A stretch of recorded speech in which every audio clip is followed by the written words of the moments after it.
We're all in. Sounds like she, I was like, she's off the ground, all the girls on tonight. Yeah, exactly. Yeah,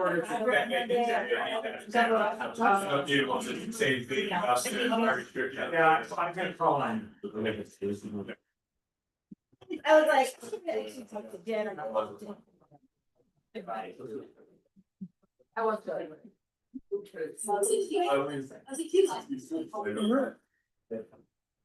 Ready to work with your heart out. Oh, I think so. Are you ready? Are you ready? Yeah, I know that that's Ernst Smith. Had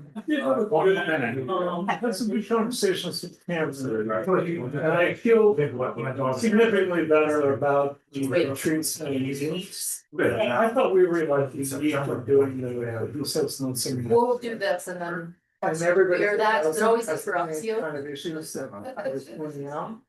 Well, that's a small, we'll start. I even think the Mountain Word has had retreat. You're on.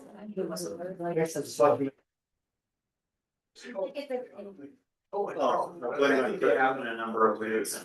Doing my best with bitchy French government correspondence. Okay, I think we're ready to roll. Welcome to the. I think we're just at a stage of. The Alta. We need to continue the council work session, not the meeting. Of this date, which is August 13th, 2025. And hereby calling the session together. And this is regarding a lot of work that Chris has been doing with help of others regarding town mission and values. So for Chris. Hey. Thank you for your time today. I like standing up. There are a number of things about it. The diagram expands, you can see what's right behind you. You can hear us do anything you want. Council chambers are set up so that whomever from staff is at the front is facing everybody. So anyway, yeah, thank you for your time today. Strategic planning has been a priority for the town and for me for the last couple of years. And we've made a lot of progress on some of our strategic goals. And the next thing we have to do is more planning. And we've come up with kind of a framework of an approach to do more planning and try to crystallize some of those big decisions. And I thought it was essential that we get together this month to try to map out that path forward. And also see if before that we can try to seal the deal on that discussion we started in January, the January retreat about statements of mission and values. I will acknowledge that the agenda for the regular meeting does have an opportunity for us to adopt statements of mission and values. I didn't think to put that on the agenda until really the last possible moment. So I would understand and accept if we're not quite ready, but we had a really robust discussion in the January retreat.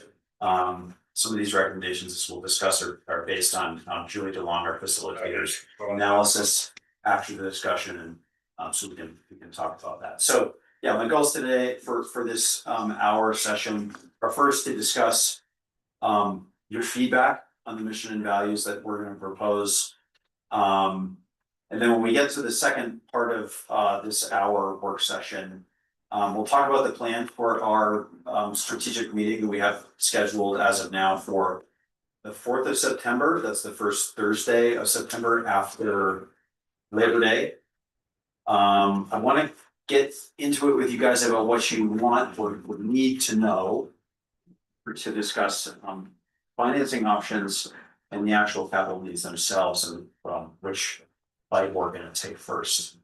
And then we discuss a little bit about the format of those special meetings. Some of us have had some dialogue over the last month or so following our July council meeting about the retreats we've had and the format of them and the way we notice and record those. We've all discussed how important it's going to be to get the council or the public rather increasingly engaged in these conversations so they understand the need and support um. Our funding, whatever funding mechanisms we want to prioritize. So those are my goals for today. I don't know that I laid those out in the slides as well as I have. Can I use the? Oh, I have it. Never mind. The clicker. So, guiding principles. I don't know if local governments have always made, adopted mission statements, or guiding principles, core values. We certainly haven't at the sort of top level of the town. And part of the reason might be that we're sort of like up to our armpits in rules, regulations, and policies.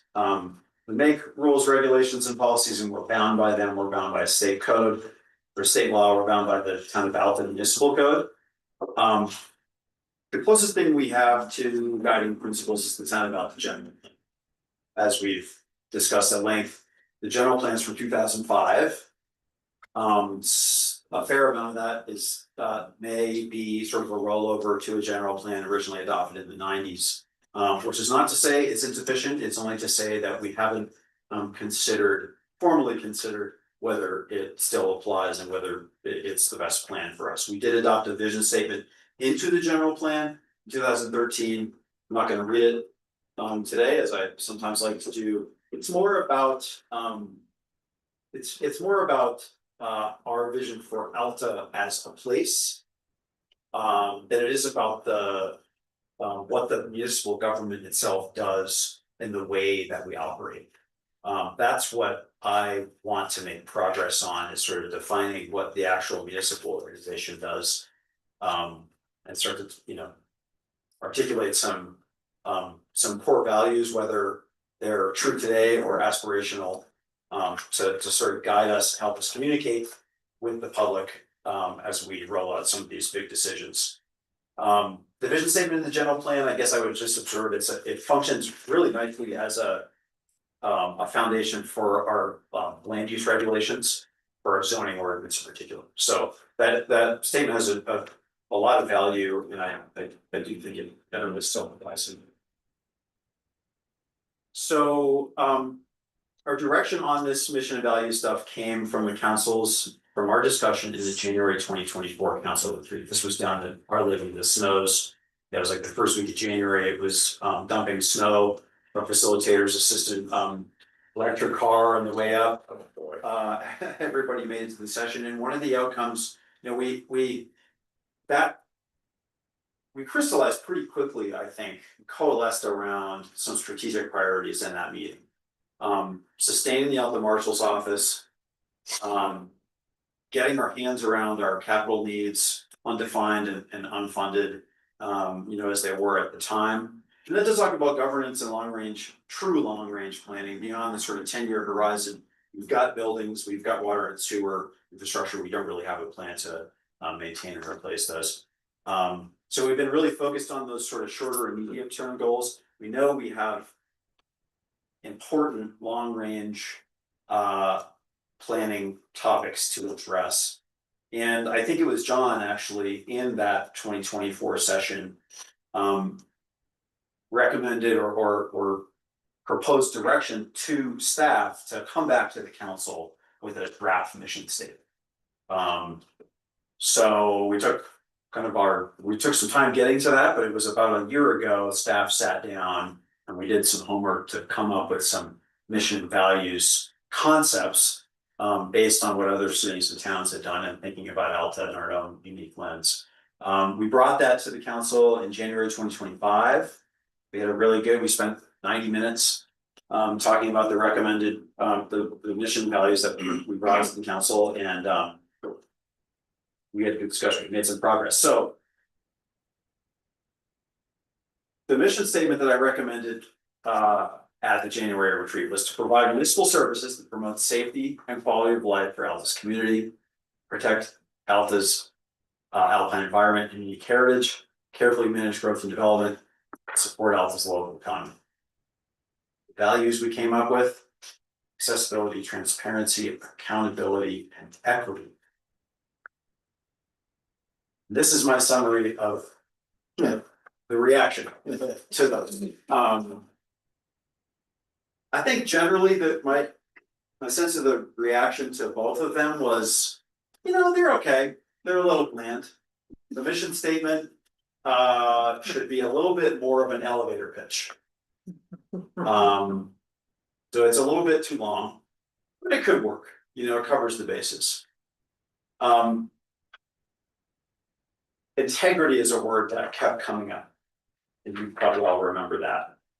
One problem in doing these exercises is that it's kind of all in the eye of the beholder. You can right click in a Word document and get, many of these are synonyms of each other. So how particularly do you want to get on one specific word or another? But basically Julie, in her analysis of the outcome of the meeting, recommended we try to shorten the mission and add some values. Mike Morey, our sort of the bard of the town of Alta. The man of few words. The man of few words, sorry. Father Mike.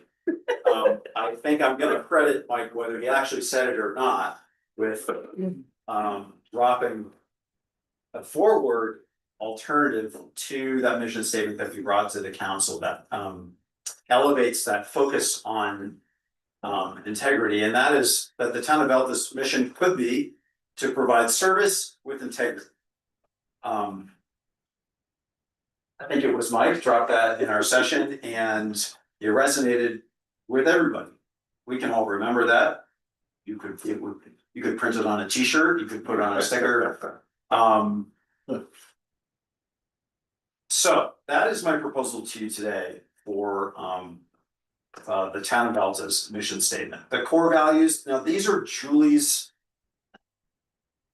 Julie did some analysis of our word salad exercises and reactions to, certain possible values alternatives, and proposed these 5. So going back in the slides, accessibility, transparency, accountability, and equity. Some more specific input I recall from our session was that some of these really do feel pretty similar. And I know that I came into the exercise feeling like it was important to isolate what a mission statement is from what a statement of core values is.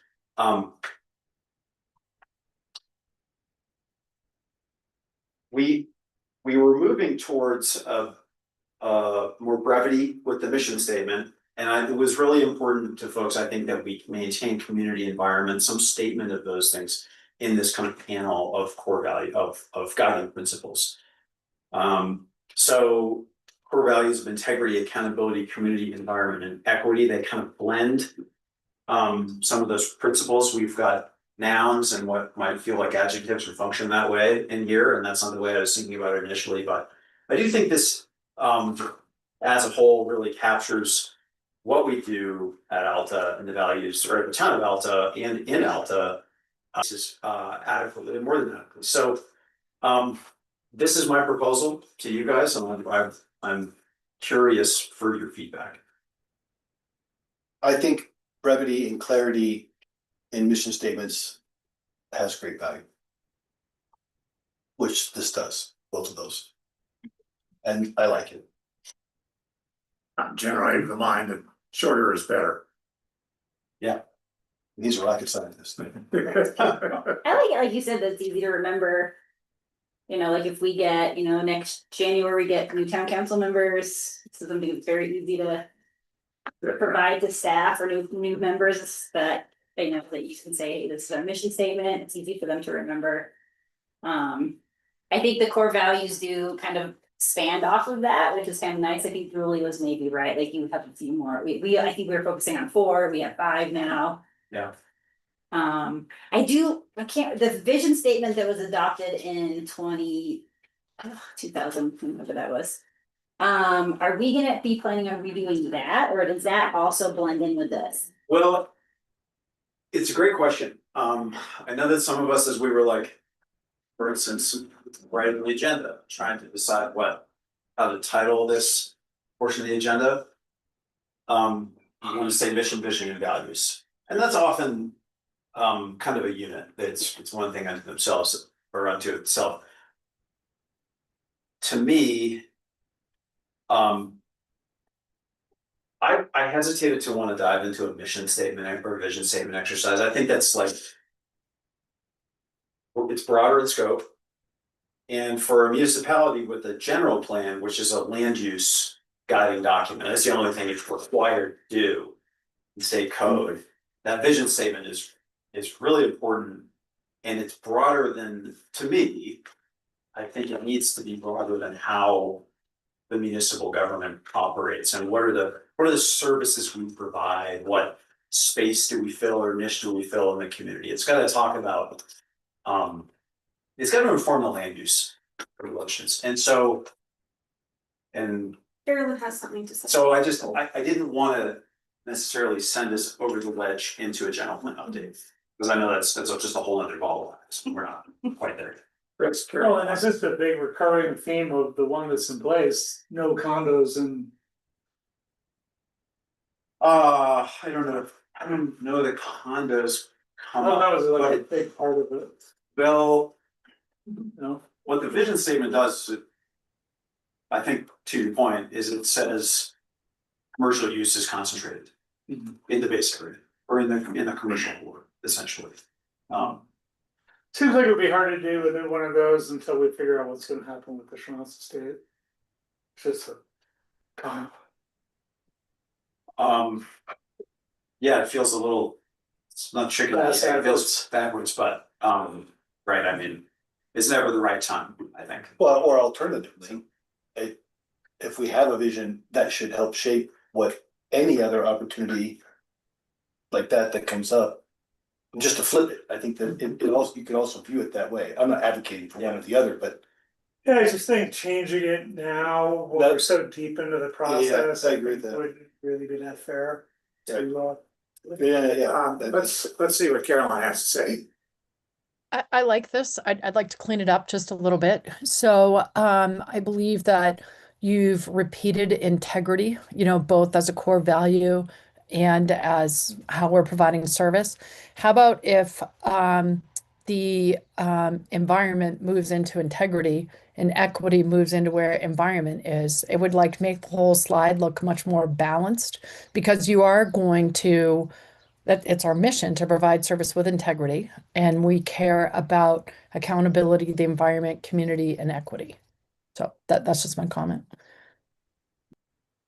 does anybody else, I know what you mean when you say equity, because we've been talking about it for a year and a half.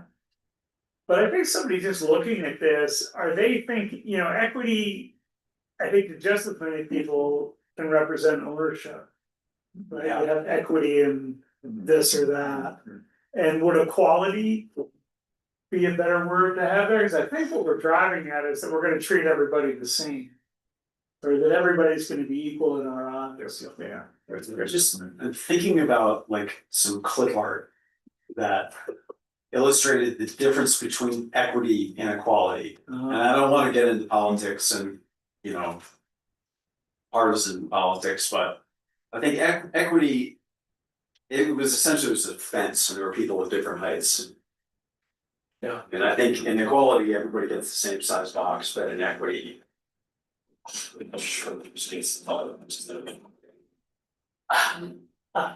Be that there, but I mean, I think that's a great point. I like Carolyn's comment, though. I think we do already do integrity in both the. Yes, we are. So I think Yes. I think you could I take know. out of core values and Yeah. like clean that up, because I think she's right here. We don't need to say it again. It's part of our mission statement. And then it was transparency left the room, but I guess transparency Accountability, maybe. is covered by accountability. I'm not surprised you brought that up, for government to remove transparency from. Safety of core values is, Red flag. it's, yeah, it's just a big like, these are yours recommendations, like, I'm just kidding, but, Yeah. I remember, in discussion talking about the similarity between equity and transparency, so I think if you can live with that. Sure. then I can. Let's go back to the previous one for a moment. If I can. The first draft. Yeah. Yeah, that one, the long one. Mike, I look at these, and I think, okay, well, here's one alternative one, and what you had a bit ago is alternative two. How would our conduct of our business change if we adopted one of these versus the other? Or would it?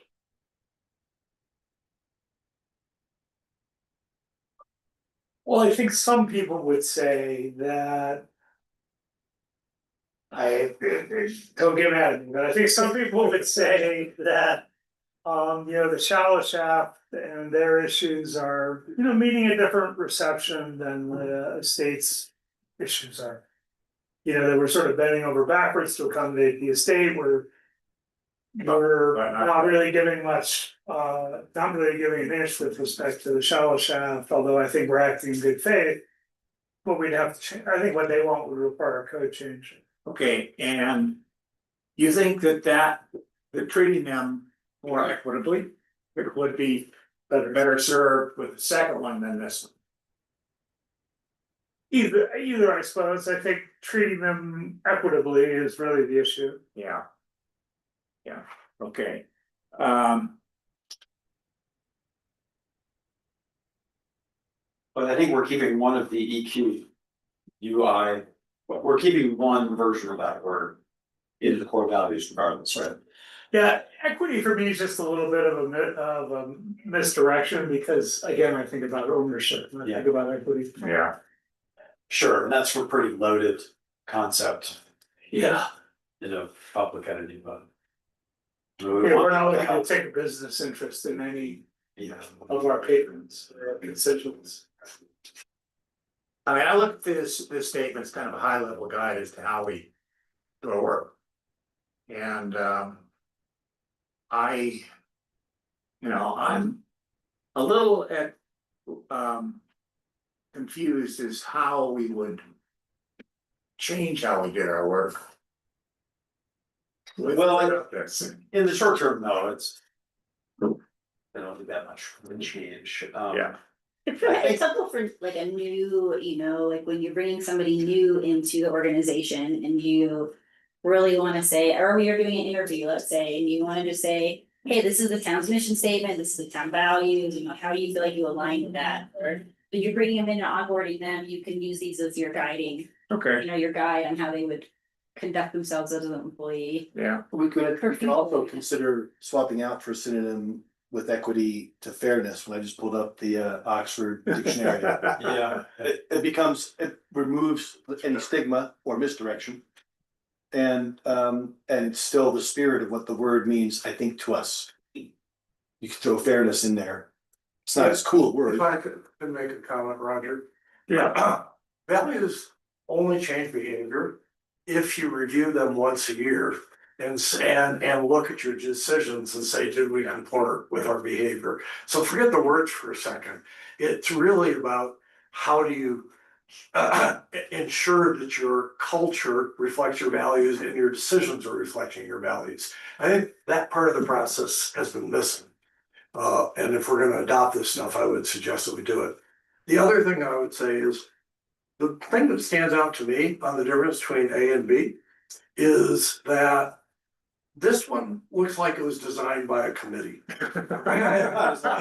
And the mission statement looks like this massive compromise. The second one looks like it was driven by our town manager, and that we're actually getting some focus and some clarity. So for whatever, that's my quick reaction.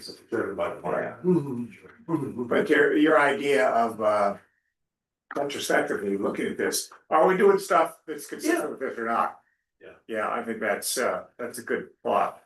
And you can apply it to big decisions too. That was, John's comment about, the decisions you're making between Trump and states and other things. Yeah. I think that's that's one of the most important functions. I think to apply that. Yeah, it's like when you have a, like, even up here, like if we have a tough decision to make as a council. Mhm. You know, anybody can kind of fall back on this and say, you know, how many of these core values am I checking off? What one am I not? How can we? You know, fix that other one, or is our mission statement like? I know keep bringing up the Shronda statement, it's like, are we providing service with integrity when we're reviewing this, and is this the process that we're gonna follow gonna be accountable, is it gonna be, you know, the community and the environment, is it gonna be equitable or fairness, whatever you want, fair. But that's But why like- you get to use them all. Yeah, and I think that's what you kind of use it for, is like when you have a decision that you're not sure of, or it's challenging, you can go back to this and decide, how am I gonna match what we want as a town? But that's why I like how simple this is, cause I can Yeah. quickly like run this through something that I'm, you know, thinking about. I was somewhat attached to the components of the mission statement that, you know, we came up with and I kind of refined and presented to you. Growth and development, such a theme in the history of the town, managing growth and development, right? Alta's economy. It's what allows us to have a local government here in Alta to a significant extent. And so those are important to promote, but again, I think I said earlier that this stuff is in the eye of the beholder. And it's important to have guiding principles. They can be used against you, and we should be afraid of that, but I do think that, at least for the staff organization, providing service with integrity, it's clean, it's safe, but it's also, you know, in the context of the core values, I do think that it covers the basis of what all we do, in the manner in which we do it. If I may invite Mike. Mike, do you want to say anything about the way that, sorry, this is totally a cold call, so I apologize. But part of the inspiration here, I think, is that the marshal's office has well-developed, Standards. consistently operated guiding principles. And I wonder if, like, would you say a couple things about how to use those? Sure. Thanks, Mike. And I'll be embarrassed not be able to quote a chapter or verse, but yeah, the preface to our policy manual is our mission and vision statement. And it goes along the lines of, you know, providing reliable and credible, police services to our community. And, we do that, through our belief in the sanctity of human life and credibility and doing what's right. And anybody can read that, and what they take away from it, you know, can be pretty subjective. Or that words like that have a value. Our acts demonstrate, and you know, the services that we deliver, and you know, the effort we make for the community that we serve. And Ted, you know, you can tell me when we get jammed up, we've got a simple task that we try and put everything to. It is do it right. Yeah, and do it because you should. It's not because you can. And everybody's real tired of me saying that, but when we get jammed up, we default to that. And we put it on the table and we say, should we do this? Could we do this? And then we, you know, go back and look at, well, why are we here? What's our purpose? What do we believe? What are we obligated to do? And those tough decisions, tend to take direction real easily when you put into those standards. We know what we're supposed to do. We know what we're here to do. We know why we're here to do it. And so our actions through, you know, our faith in our mission and our statement and our value, that's what really matters to people. And it still may be hard, and it may be a compromised Absolutely. solution. Yeah. But it, like you say, what it allows you to do is focus and act. Yeah, and you know, it's, and we went through this a little bit in retreat, you know, we practice, you know, models of critical thinking, you know, with these core values at the center of them. And we all, you know, when we get jammed up, we always come back to those core values so that we can reassess, what is it we're here to do? Are we able to do it? What do we need? You know, does it fit with our values? Okay, then proceed, we take action, we interject, they go back, reassess. You know, and it's this cycle, process that's built around who we are, what we believe, what our mission and what our values are. I must say, you guys do it very well. Thanks, Lou.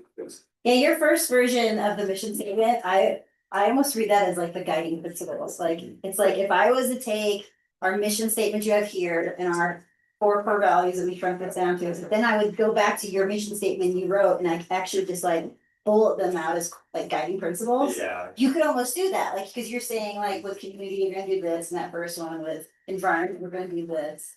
And so that's kind of how I read that first one, like, I think that first one was great. But it's almost like those are more guiding principles Yeah. that could almost be bulleted out and expanded on the core values. John, did you suggest that the northwest corner of the blue box is changed to fairness? Is that what you said? No, I think that was, That was there. Oh, yes. It was Carolyn recommended removing integrity and then just having the 4 values, and my suggestion is remove equity, replace with fairness. And again, these are just values, they don't have to, the great thing about them is they don't have to be, their specificity isn't a requirement, because people will take from them what they will, but I think this is a pretty good umbrella, that's why I like this. I like this. What do we do next?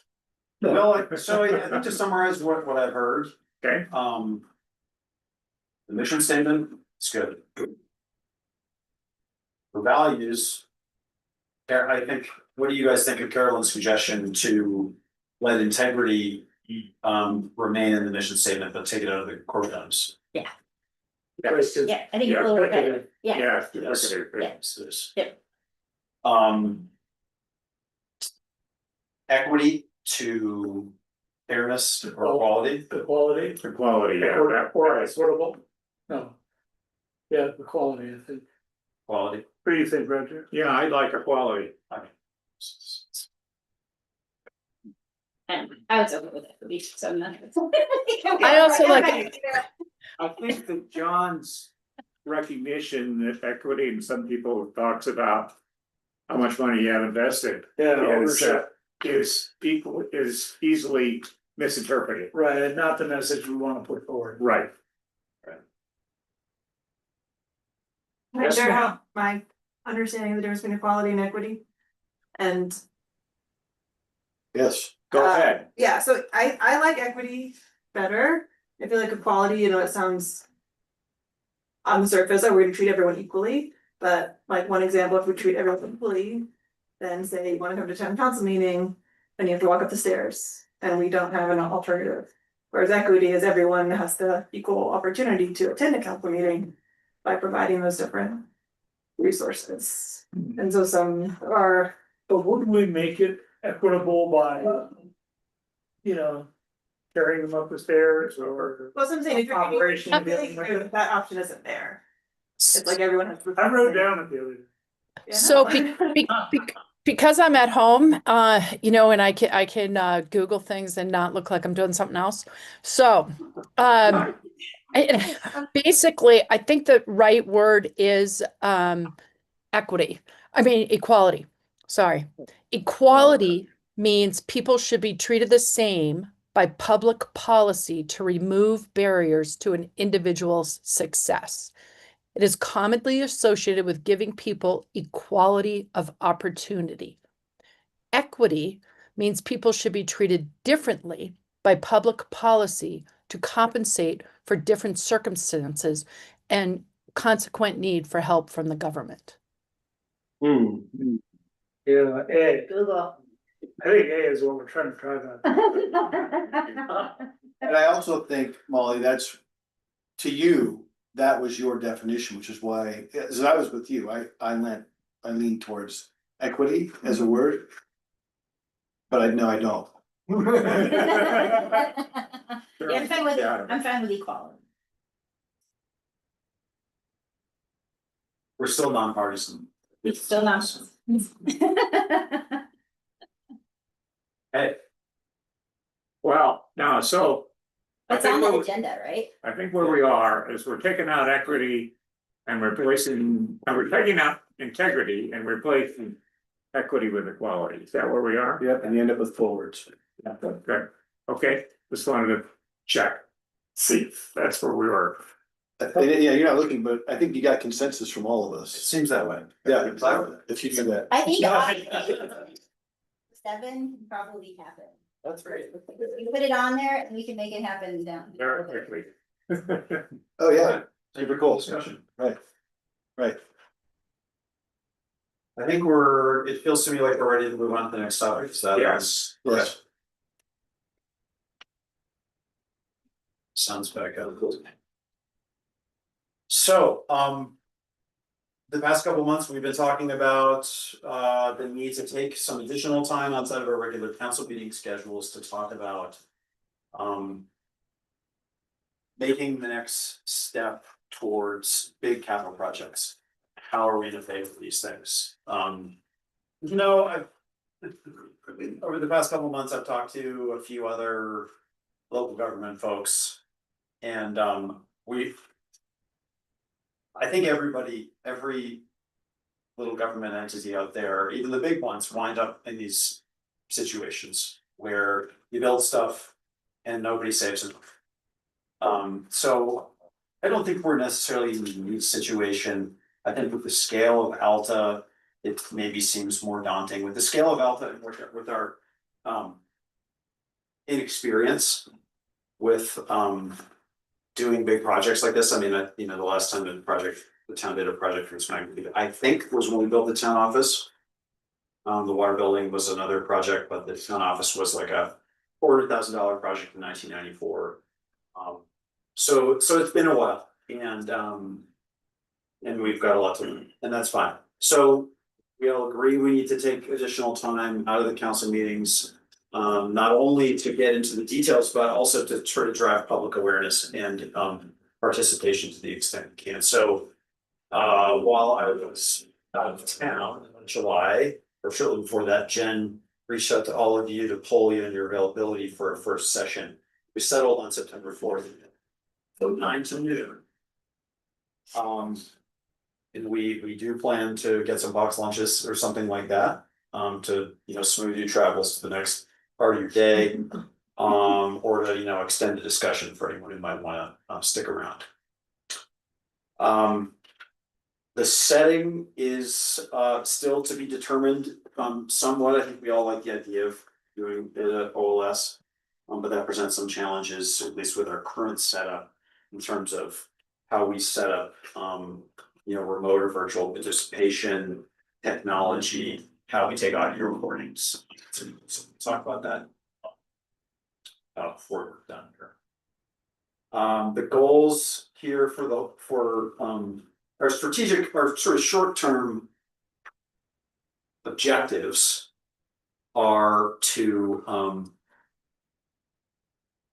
go over kind of a high-level overview of our existing conditions with our buildings and our water and sewer infrastructure. So that's how I envision kicking off the meeting. And then I think we've heard pretty loud and clear at this point that we haven't spent enough time. We've been talking about projects and expenses in a relatively unconstrained manner, in a financially unconstrained manner, which I think is how you do the right kind of creative thinking. But obviously we're heavily constrained. So now we need to start to think about those constraints and what our pathway through them is. So we'll try to focus on have a good solid chunk of this session on September 4th, talking about public finance. And then we'll go into things of this like outcome of facilities plan. At least is something. We've talked about doing kind of making this a series of meetings. Our concept at this point has been to focus on finance, but then also facilities in this first meeting. I think the reason to do that is because that is, building a building is going to be the most disruptive to our financial picture. It's going to be the heaviest lift. We don't really have a funding mechanism in place. We do have funding mechanisms in place to do water and sewer projects. We've got those in the pipeline already.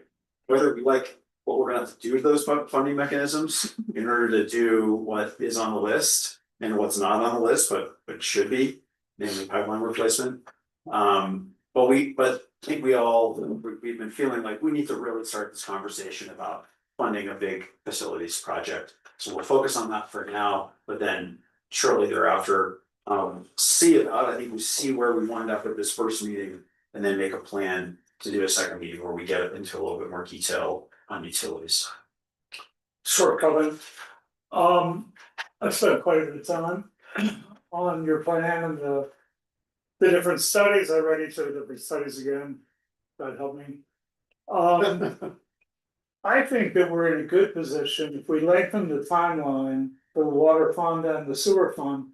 We're in a good position to handle everything but the big sinking fund pipe replacement element of those plans through rate increases. If we extended it to a 10 to 12 year kind of horizon, I think we could keep the rate increases under, hopefully in the 15% area, but at the most 20%. And we could fund all of those individual projects like that. And So if you start with that kind of assumption, I think the only thing that really needs to be funded externally is the new building for here. right. Yeah, it's the only thing that won't happen unless. Unless we externally finance it, right? Yeah. We're never gonna get there through transfer from the general fund at the end of the year. We're never gonna raise $9 million or $8 million or whatever it really is. Well, and we certainly won't do it for a while. Yeah. Right. It would make sense if you handled the other ones and you felt like you had the rate plan in place for each of those and you felt like were on top of it, so that's maybe a year to figure that out. Then I think you could turn and focus really in on how big does this building need to be and how we're gonna fund it. Yeah. And it's the only one that needs external financing.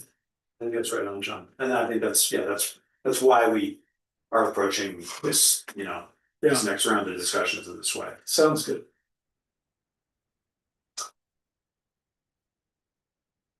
So I think most of this would be repetitive for me to talk through it. So a couple things I'll add.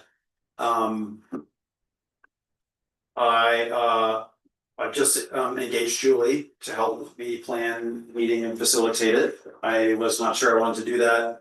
I was encouraged to do that so that I and so that staff can step back and participate in the discussion and hear you all rather than trying to sort of play both sides. I think it's a So good that idea. was a good idea. That's great. I think that's critical. It won't, we will do my best to make this a lower preparation session for you all, because we certainly have a lot on the that we need to have on council agendas in the next several months. So we're gonna have a facilitator. I've engaged a public finance expert to come and be available to answer questions. And maybe present on some of the components of that finance encyclopedia that's part of the facilities plan. Which I did send out shortly before the July council meeting.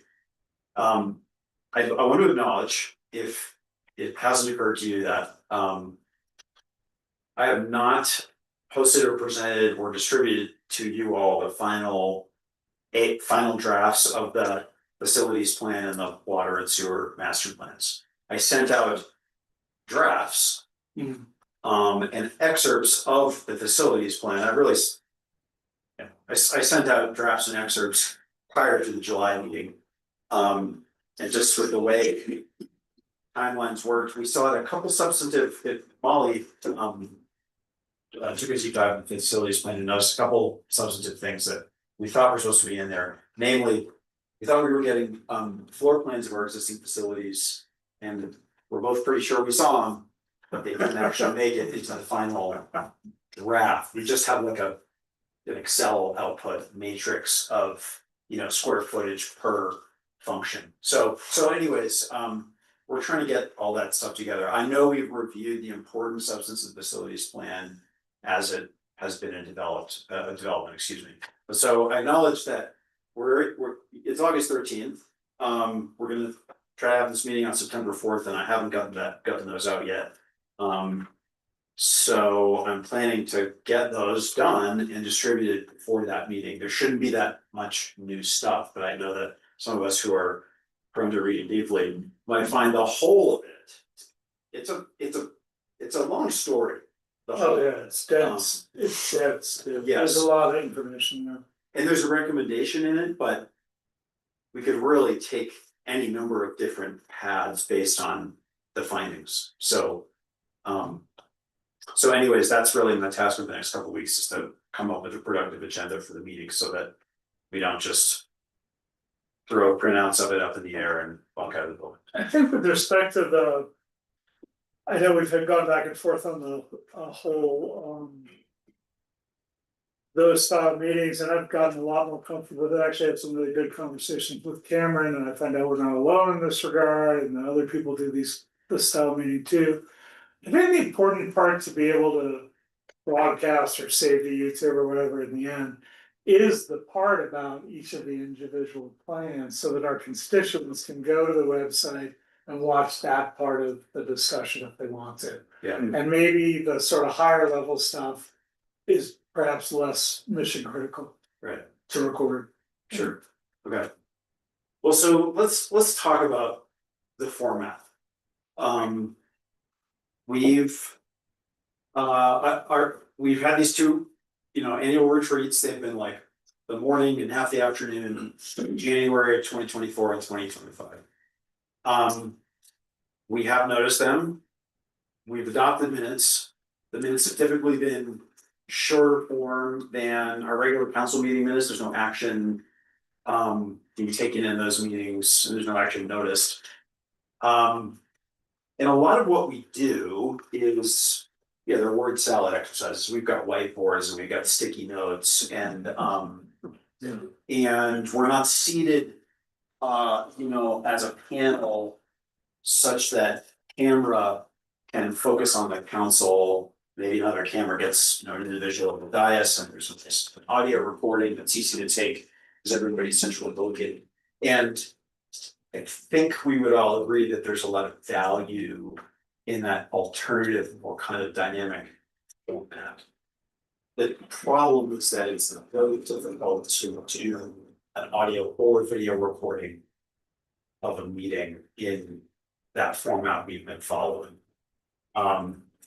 So I think we would have to have a videographer, John. That's what I was gonna say, is I really like those formats that we've been doing.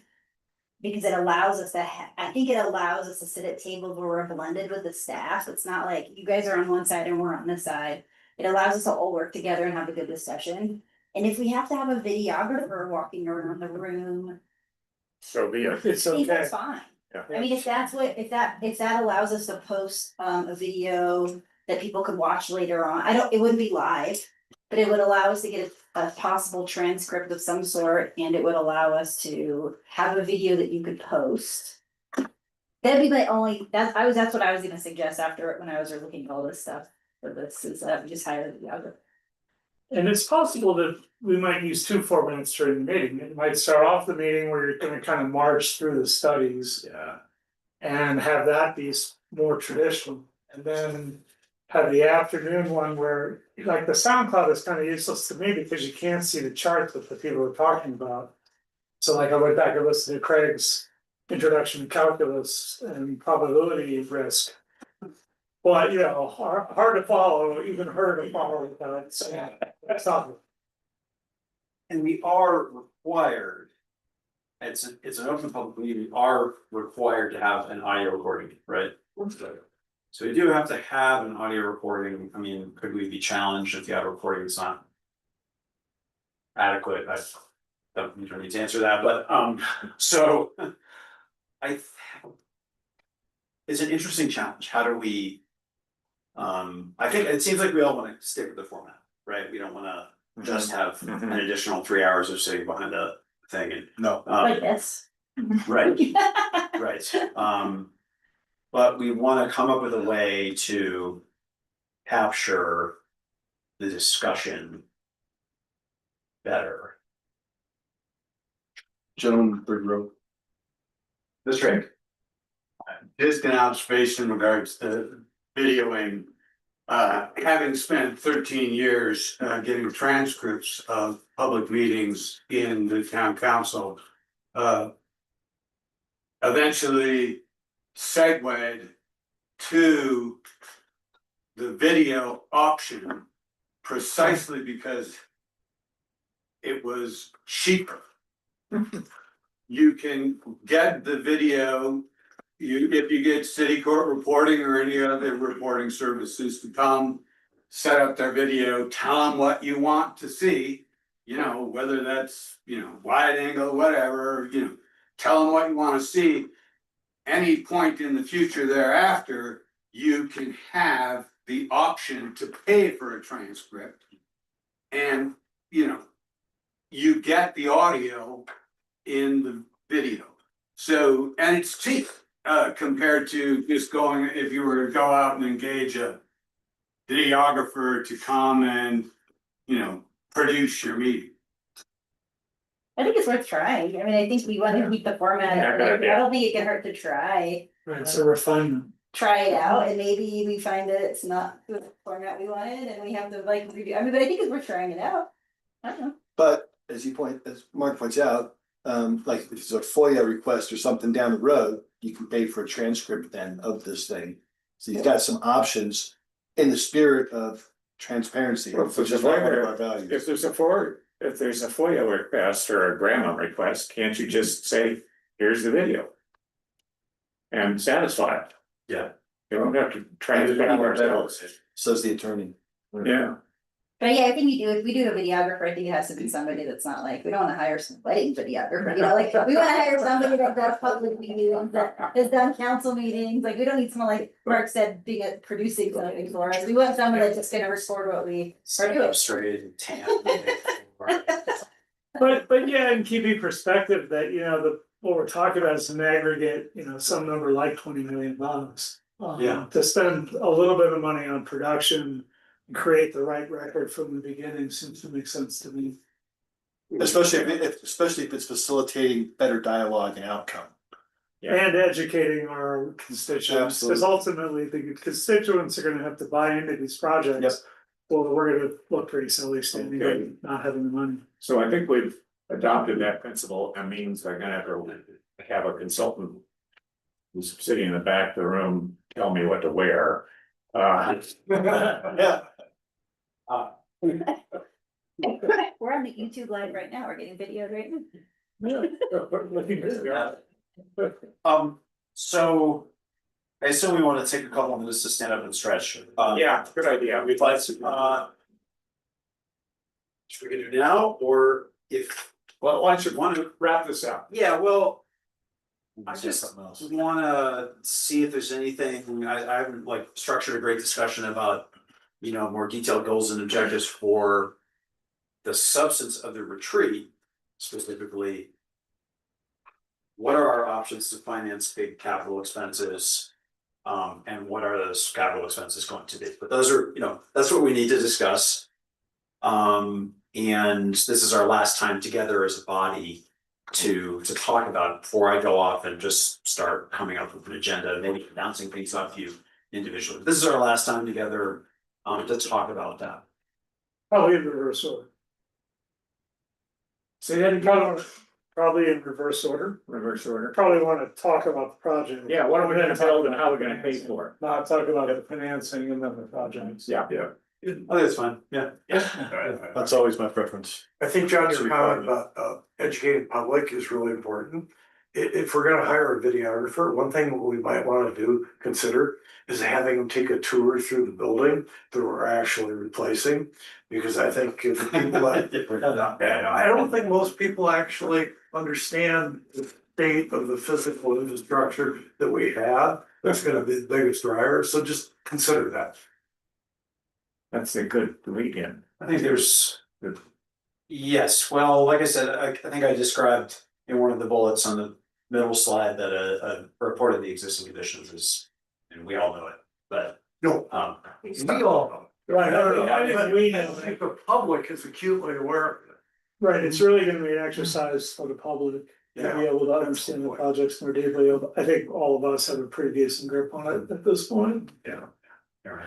I also thought, occurred to me that before we leave today, if we're gonna do that meeting, and I'm all for it. I think we need to amend the meeting calendar because it is a public meeting. I don't What do think you it's, think it's is- not part of the town council, it's not a town council meeting, it's an- Oh, it's a retreat's not a town. Yeah, so, yeah, good point though, so we have to publish a schedule of our regular meetings. We can But hold, not special meetings. right, we can hold emergency meetings or special meetings or work sessions. We have to notice those, you know, within the same bounds, but we don't have to publish. We don't have to amend the regular schedule for that. We have to have a meeting once a month, and that's the schedule we have to publish. But we'll still have a September, we're gonna still have our regular September town. Yeah. When I was away, I was going through these towns of rural Maine and go by the little town hall. And there was like 3 of them where they had on a sign, but it wasn't like a sandwich board, they weren't changing it. Is They those had, little like, black, was it those little painted- black letters or painted signs? council meeting, second Monday at 3 p.m. or something like that. Like it had been that way for Generations. 250. I've driven by those in Vermont. I saw That's one, exactly what you're talking I was in about. Piermont, New York, I swear to God, I stopped by their town thing, and they had done that, I'm like, that's been there for 25 years. And I thought, let's very You know economical, where to go. very economical. Okay, we're gonna get a stretch break, It's fine with me. okay? So how do we end motion to adjourn? I move that we adjourn the work session of August 13th. Trying to write about it. So moved. Second, Any sorry. objections? But we log back into the same thing, or are you just gonna keep it open? Sorry. Everything's staying open, Carolyn. Okay, thank you. Okay, any objections to adjourning? Okay, it is adjourned, and we'll meet again in 5 minutes. Yeah, those little back roads are something, did you drive the Kangamingus Highway? No. We do that a lot when we go to Vermont, I didn't we're right on the edge, we drive this, the kink, through the locals, follow. Maybe we could do this stuff. We drove the kink a lot. So, are you guys? So Jonathan grew up, just like 20 minutes or even north of Bradford, on the New Hampshire border, and so in Bradford, so instead of giving much time in New Hampshire, we do in Vermont, so we only ended up doing like the King Street Highway. Like, and I spent a couple summers. I was trying to do stuff. I think that's the. I did So- summer.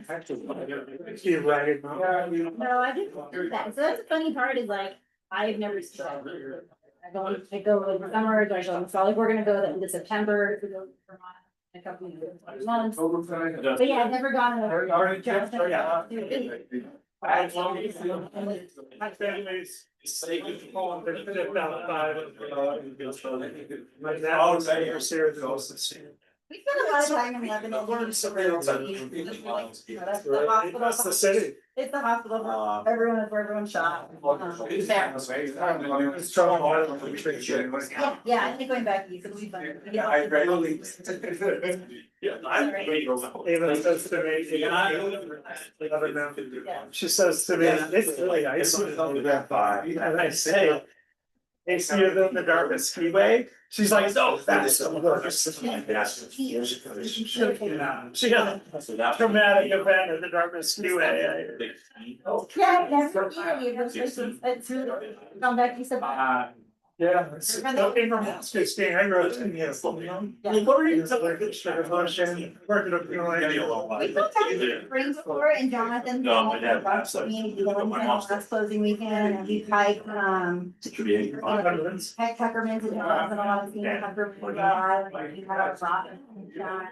You know, we camped there before, we had never. So, Yeah.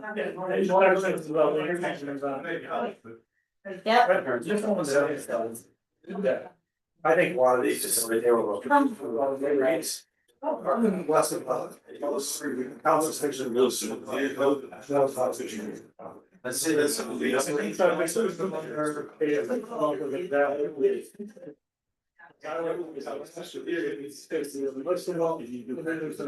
Well, and I think, you know. And then I should recommend they help that. Personal suit, I think, social. We're spending $20 million. I get that. I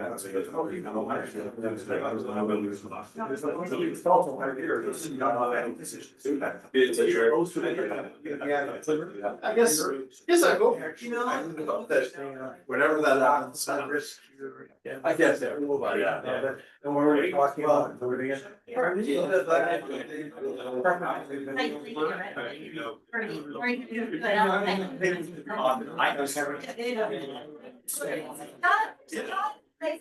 It's your hobby, I do really appreciate it. But That- giving you some. Yeah, bike season, I just. You're right. It's just so good, I right on the road, I. That's right. You know, Mark's great. We're not just spending. So wedding bands, but then they have more music. When they like. Yeah. Yeah. They kind of had people casual, they would wear. But. That might be what it becomes, because I already have whatever, none of those things, and I have a solution, like a funny bone. That's not sweet, because if I do push-ups, I can feel it sometimes. I noticed you were. Well, I'm just. No, they make really great fidget toys. There's been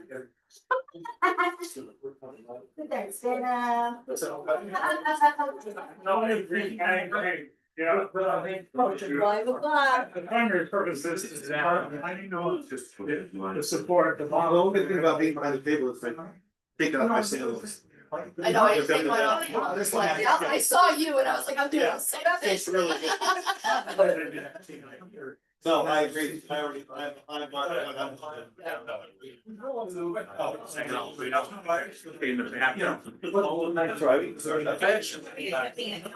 Okay, let's reconvene here, or convene. Next meeting, I think. which is That's council meeting. town council meeting, yeah. Are we recording? We have time, we didn't stop. Okay, all right. I'd like to call to order the town council meeting of this date, August 13th, 2025. And I would like to start with citizen input. Mark? We're all looking at you, Mark. Yeah.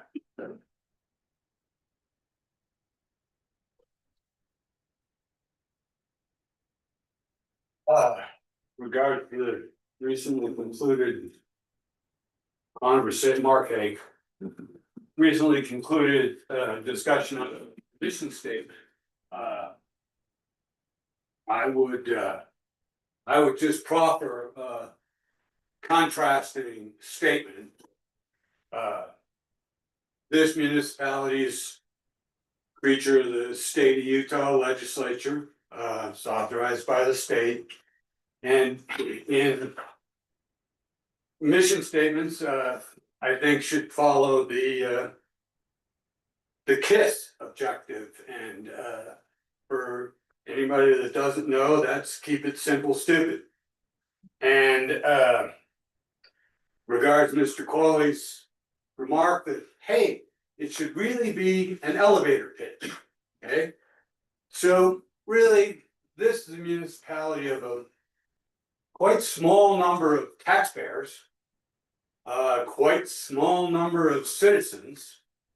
And basically, I think, really, your mission statement should be more something like, our job is to deliver water, sewer, fire, and police protection to our taxpayers. And, the municipalities can do a plethora of other things, but basically, that's what they're here for. And having had 30 years experience with interacting with this municipality, there have been some less than successful encounters, in my view. Rather than enumerate them here, I'll send you a list. But subsequent to the successful delivery of water, sewer, fire, and police, you can move on with the public's money to whatever else you like. And that's pretty unlimited. I mean, the state allows you to do whatever you can cook up, really. And so that's on that.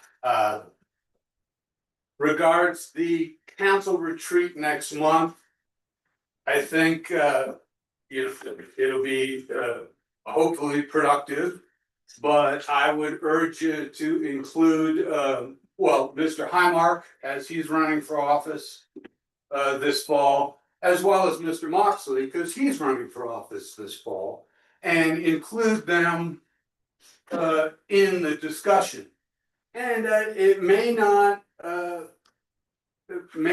be a bad plan to incorporate or at least invite the planning commission members to, if nothing else, stream it at the office and listen in, because having participated on both sides of the fence in the planning commission meetings, as well as the council meetings for a very significant amount of time,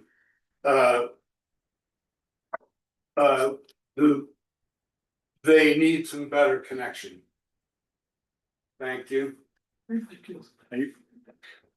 Any other public members of the public? Oh, yes. Ms. Burke.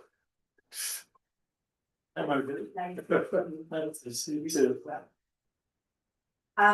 just wanted to comment about the mission value statement as well. I've heard multiple times about community. And I remember years ago when I brought a petition for the town council, I was specifically asked by one of the council members who was still on the dais, who signed it? Is it the community? Is it taxpayers? Is it voting citizens? Who is it? So I encourage you that as you consider the mission and value statement, that you think about who the constituents are. Obviously, the community is broad. We have people who recreate here and are paying taxes in the form of sales tax. We also have people that are paying property tax. We have community who come here that are not necessarily contributing financially to us, but are an important part of our community. And then we do, of course, have the citizens who are only able to vote here if this is their residency and they have nowhere else where they can express it. I don't know specifically, and I don't have specific language recommendation for you, but as you consider the mission and value statement, think about that plethora of individuals that how you use that in your mission and value statement. Thank you, Margaret Burke. Thank you. Somebody didn't know her. All right, any other members of the community? Okay. Let's then move on to Mike Vaughn.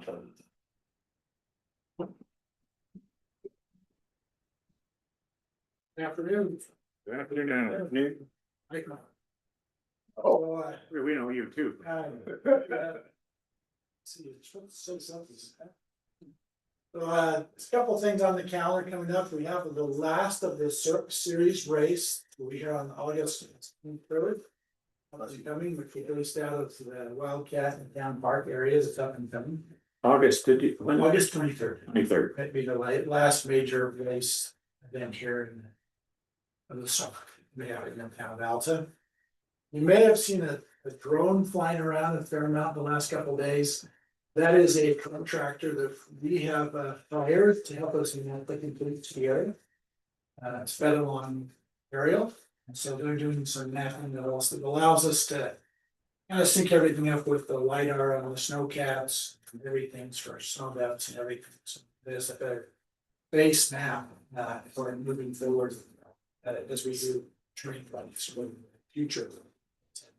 Few updates. So the Supreme Net project, all of the top bog terminals are aligned in the proper location. All of the footings now have been poured, all of it and backfilled.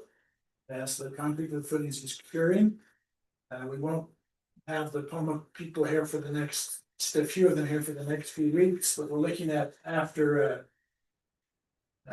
On the 10th, starting the 10th through the 30th, we will be actively trying to complete the Supreme Court. So we'll have the flight day, usually starting on the 10th. We'll start flying towers and cross arms and such. That's the period of time and then where there'll be a realigning ship trains and everything, getting it all set up. Then we'll have to pull the haul rope, we'll have to pull the control line. So we have been working with the Forest Staff Service. We're looking at closing the summer road at Athens Trailhead. Starting on August 10th through August 30th. If we. Means it that. September 10th. September 10th to September 30th. And if the work is completed before then, we'll open it before the 30th, but rather than trying to juggle every day and give notice every other day, that open this day, not open this day. We've made that decision just to close it for that period of time. We'll keep the road open to Catherine's Trailhead, and the trail up and over Catherine's Pass will stay open during that period of time. It's there. Labor Day will be the last day for the campground.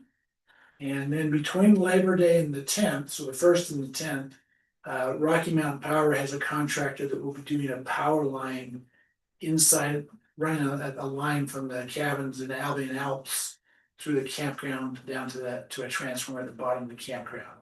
So we'll be going up the road of the campgrounds. The campground road will be closed for that period of time. So cabin owners and others that need to access their cabins, they'll be able to come in, but they'll have to go on the campground loop the opposite direction to be able to get to their cabins and into those properties during that period of time. So that it should be, they believe they can get that work completed in 2 to 3 days. So we've given that little window between Labor Day and the 10th when we actively be trying to complete the Supreme left. That is the time frame that they'll be trying to do that. It's there. Then after the 30th, the left will go through a commissioning process, so they'll be trying to do on track. We expect it to be potentially sometime in mid-October, a road test with operations.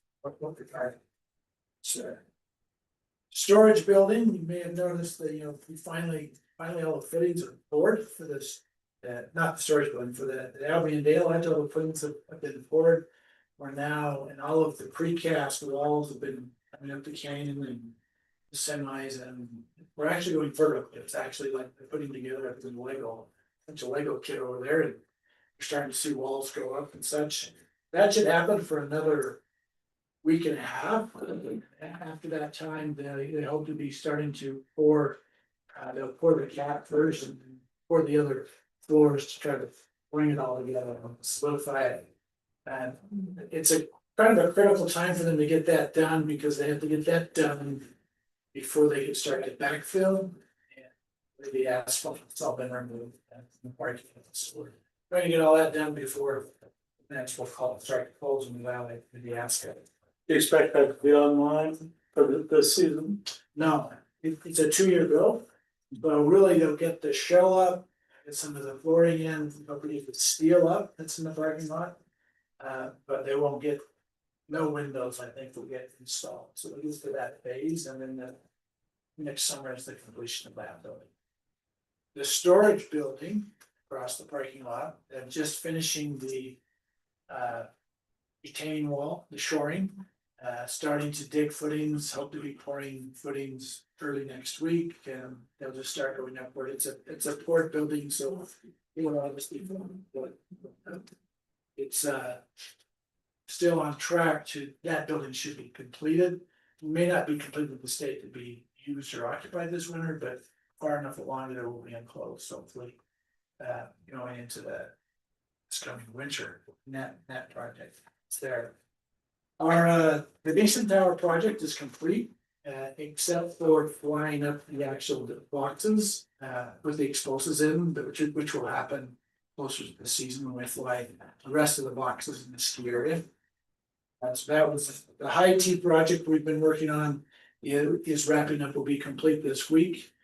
We have another little trail project underneath Baldy that was going for another couple of weeks, but that project's all but done. The Sugarloaf lift is in a kind of a retrofit progress, replacing the motors and the drives and expanding the operator house at the bottom. That's in progress, underway as we talked about. Went on Cross Toe project, which includes the town's water line system replacement, is going slow, let's put it that way. There's a lot of utilities, there's a lot of things in the way, and then we're going to the historic town of Alta site. So it takes us some time to work through that. We initially were gonna do that project from the west end to the east end, but it quickly fell behind schedule, so I'm working for both ends. To try to work towards the middle to be able to stay on track and get that project done, as it's critical to get that back in place to be able to make snow. By November 1st, it's the target to have that up and down, so that's underway. But it will be the focus, and it's the one we have the most concern about for as making its timelines. That working forward, so it's gonna have a lot of attention in that process. It's there. We the forest is under a class 1 fire restriction. State has put all the state land under class 2. I believe you're talking about putting the private land within the town of Alta under class 2 today also. We internally, we've looked at this, the campground will, under the forest direction, will stay under class 1, which will allow fires in their fire rings only. We're going to ask all of anyone that's on forest land here at the base area to kind of comply with the town class 2, but we don't have a conflict of down here at the base area that you're in. There's a difference that's going on. If that's the direction you end up going, which I understand, I plan to go. It's there. The an update on our pre-season sales of season pass products and stuff were 3% ahead of last year at this point in time, so we're even a little bit behind. We actually caught up a little bit. About 70% of the sales are complete. So a season pass product, so it looks like it's gonna be a solid, good season for us in that regard. It's there. That's my report, unless you have some questions. Thanks.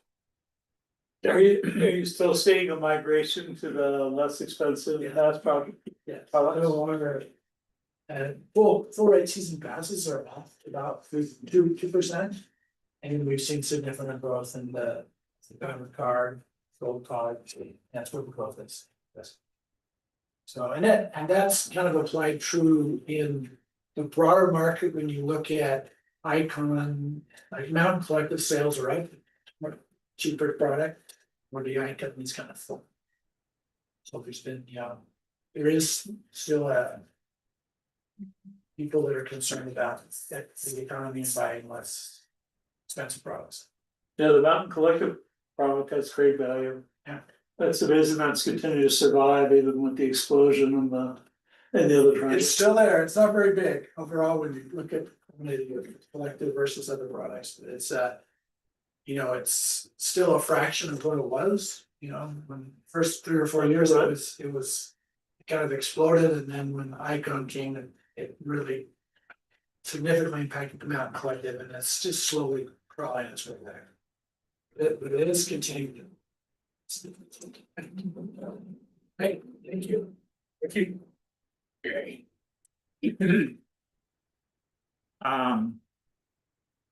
Questions concerning the department reports, or anybody want to elaborate on? Because I'd like Mike to give an elaboration on one element of this. Oh, yeah, I had questions about it, but I went decided no. Oh, okay, I think it's the same thing. yeah. I do have a question for Mike, but it has nothing to do with what he's about to talk about. And then a very nice new vest, by the way, very nice vest. Classy. Go. Oh, would you elaborate on this Incident. incident? Yeah. Yes, thank you for that. Yeah. Was it 2 Wednesdays ago, I believe? Yes. July 30th. Yeah. Last Wednesday, while I was on my way to work, from Kennedy. As is our practice, we monitor the county sheriff's, channels in our cars as much as we can, and I started hearing, radio traffic about a homicidal, suicidal subject, being sought, whose cell phone signal was, what they call pinging in, Albion Basement with Catherine's Trailhead. The sheriff's units, we're getting information from the University of Utah Police Department, that an individual had stabbed a coworker in the neck and fled. University detectives, using technology, had located person's phone signal in Alta, and as we understood at the time, we're en route, as well as the sheriff's deputies. Thankfully, one of the sheriff's deputies on duty had presence of mind to say, to the dispatch center, hey, can somebody call Alta Central and let them know there's a problem in the town of Alta? So we're grateful to our partners with the sheriff's office for always having us in mind. I was able to contact Ted and our dispatch and relay some of the basic information as it was understood at the time. Deputy Spencer actually happened to be in the immediate area, and once we had a basic description of who was being sought, Deputy Spencer pretty much instantly was able to put eyes on the person and start monitoring them. As he did that, two officers from the University of Utah in unmarked vehicles exited vehicles, confronted the subject with weapons drawn, and were able to effect his arrest really without incident. So, from our perspective, they did a good job apprehending their suspect. The arrest was done tactically sound, and in a safe manner. What concerned us, however, and I think I said this in my recent document, was that there was a failure somewhere in the system to notify us at the onset of this. In the time since the incident, I've been able to talk to the command staff at the U of U, and this situation will not repeat itself. I think we've been able to bolster our relationship and update our information so that both of our local dispatch centers have each other's contact information immediately available. So very, very satisfied that we were able to resolve that. It just underscores the things that I don't seem to stand here and yell about.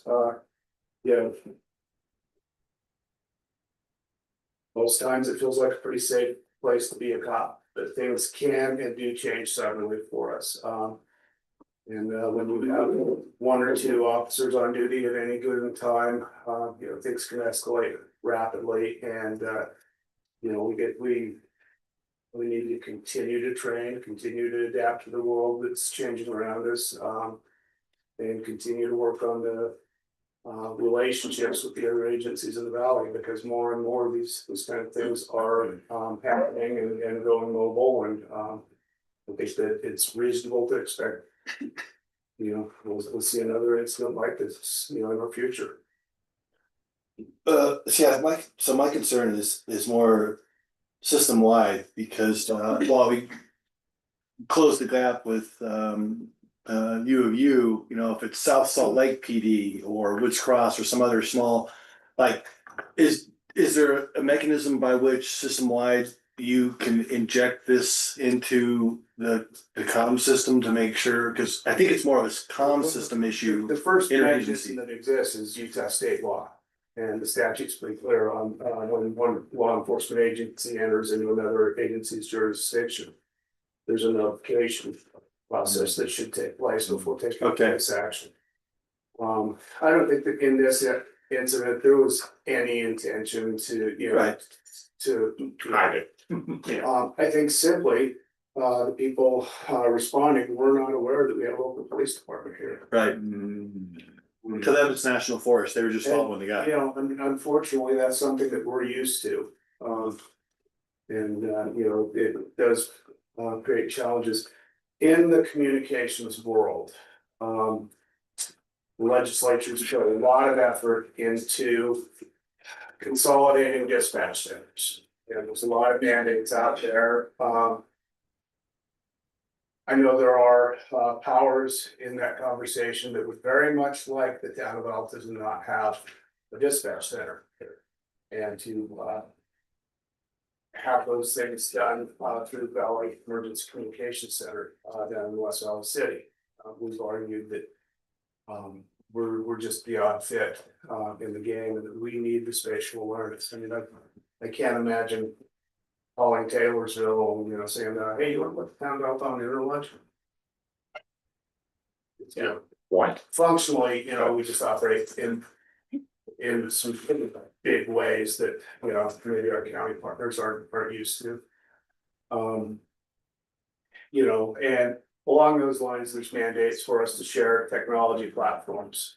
That's been a challenge for us. That's something we're trying to address through capital projects, and we're in ongoing conversations with the sheriffs to get mobile data terminals in our vehicles and at dispatch, at least have situational awareness of what's going on with other agencies.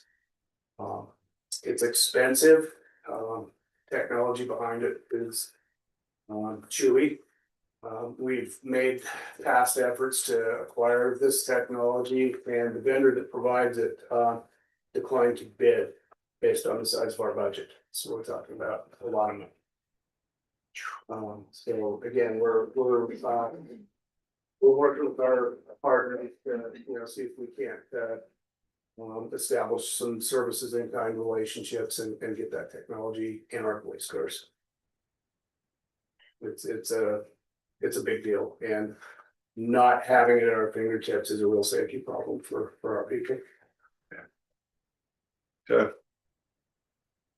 I have a question for you as it's not related to this topic, but I don't know whether to bring it up during this time or not, because it's not new business. So this summer, it hasn't been happening, and I know it has in the past. When you go by White Pine and the trailhead is just like crazy busy and everyone's parking on both sides of the road, we used to cone off that downhill shoulder corner. And I don't know if UPD did it or the Forest Service did it, but we always had a couple of cones that sat there. You know what I'm talking about? That downhill corner where like someone's always a little bit sticking out of the I road. do. It used to be coned off, like 4 or 5 cones used to go out in the summertime on weekends only. I don't know who did it though. I'm not sure either, but I will find out. But it hasn't happened this summer. I just noticed it. I can tell you that the sheriff's deputies have been doing a lot of enforcement in that Oh, yeah. exact spot. We're seeing a lot of citations. Yeah. I just noticed that it Good to used see. to be like, we used to have cones out, and I don't know if someone did it like early in the morning on Saturday, or if it used to go out on Friday, I don't know if you PD. But it's like they just kind of got them out there so cars wouldn't even park in that really narrow spot. And I just didn't notice it hasn't happened this summer. That's a great recollection. I'll breathe some life into that. Okay. Nobody else has questions. This colleague did ask me to touch briefly on our recruiting efforts. Oh, yeah. Let's speak. They've been pretty vocal. Hmm. We've received a handful of letters of interest. We have met 2 candidates in person. We're continuing to explore those 2 individuals, and we are still drilling into other applicants. What we are seeing as a trend is the people that are applying for our positions, by and large, we're seeing people that have worked for 5 or 6 agencies over a span of 8 years. Uh-oh, We're finding that there are reasons behind that. yeah. I'll just let that comment hang without getting specific. We're taking our time. We want to do this right instead of doing it fast. We'll know when somebody who we think reflects our way of doing business walks in the door. Would you give us a few words on that? Yeah, and I guess my first few words are thank you for giving us the funds in the budget to create a workspace. Our goal here is to create something that's more ADA accessible, where we can bring members of the public, be they, victims, suspects, witnesses, and have a secure place to talk to them and do the business of the department. So our plan is to divide the space in half, create a workstation where the deputies, instead of trudging up to Alta Central, every time they write a citation or a report, and wheel in front of the building, run up the stairs, bang out a report. We've got some technology that we need to, and we're working with Molly on this. Our idea is to create a point-to-point fiber connection, connecting this space with the town network down the road. There is fiber at this building. It's a matter of spending some money and getting the right vendors involved. So we are exploring that. We want to move some of our operations, like our fingerprint station, our table charging station, into this space where it can be kept secure and more accessible to those that are needing it. And we're real fortunate that the contractor that has been selected for this is Greg Bell, who most of us know. We've got a lot of faith in him. We think he's doing the job with our finances in mind, and we're looking forward to having a place to do our work out of as we make bigger future plans. I will tell you that towards the end of last ski season, we were averaging 2 to 3 crimes against persons cases a week. None of them were, extraordinarily newsworthy, but they're the kind of cases that require thoughtful and private interviews. And we've just really never had a space that we can consistently use. And we brought this idea to Chris, and he said, "Yeah, get it on paper," and I said, "You all funded it," and so thank you again. Good. We'll keep working on improvements. I think it's a great step. It's a great step. It checks a couple small boxes for us. Yeah, 160. No, we have one more highlight we want to make for you. On this area. No, on staff reports, and then. Oh, I just want to say that this is the second time in a couple of years that Deputy Ted has been on site of a very significant event, and the other one was the roof slide with Barry Kid, and I don't know how he does it, but Bad blood. what's that? Well done. All right, go ahead. Okay. So I just want to call your attention to something that's been in our town manager staff report for the past couple months. Well, at least it was last month. Molly is serving as our emergency manager. She's been attending the monthly emergency management Salt Lake County Valley Emergency Managers monthly meeting. And we try to keep our emergency management goals to an elevator pitch as well, and our goals are to have a training and exercise program to focus on shelter and evacuation planning, to improve our MOUs with agencies that will help us out in an emergency, and we want to adopt a comprehensive emergency management plan. Along those lines, Molly worked with the county emergency manager Tara Bunin to set up what for most jurisdictions with emergency managers is kind of an annual training on national incident management system. Yeah. And for the town council. And what that consists of is a 2-hour session with the council to be scheduled for next month's council meeting. So that would involve an hour and a half of lessons and discussion and a 30-minute interactive game. So it's a huge chunk of time. And we have scheduled it. We haven't made a presentation about it. I haven't asked for permission to schedule it for you. It's one that worked for Salt Lake County, and Some vibration about it. Yeah. And I mean, I know that when Molly sent out the email a month and a half ago, that there was a training down at in town in Salt Lake. I expressed that I really wanted to go, but I could not, and we talked about having someone come up here to do that with us. Okay. I just think that with us being in a mountain environment and us prone to some emergencies that could happen, I mean, hopefully they never do, but I think that this is a worthy training that we should be, because Yes, indeed. we could, we're just on the edge of whether it's an avalanche or wildfire or earthquakes. I mean, there's just something that could happen up here, and I think it's just really good. So I'm excited for. Emergencies by definition come along without warning. And you have to be prepared before. Yeah, and I think the primary goals of this training are so like elected officials understand their role in the state of emergency. And understanding how the town would interact with the Valley Emergency Operations Center. Relationships are like, and a very broad overview of the significance system and the incident command system. I think it's critical. I think NIMS has come a long way since the 2002 Olympics, and it's a great. If you're really integrated, it's decisive. So we should be, like, I'm all about this. I appreciate your enthusiasm and attendance. So. I love those kind of meetings. Tabletop exercise. Yes. Yeah. Just, are you gonna talk about that, Mike, or something else? Before we finish this, Cameron, I think because that is a training, we have to notice that the council is all gonna be in the same place, but we don't have to do recording or minutes, is that correct? I'm not verified, but that's my recollection, yeah. It's not a work session, it's a training. It's like attending a movie. Yeah, because the council's not discussing or taking action, right? They're actually Receiving absorbing and receiving information.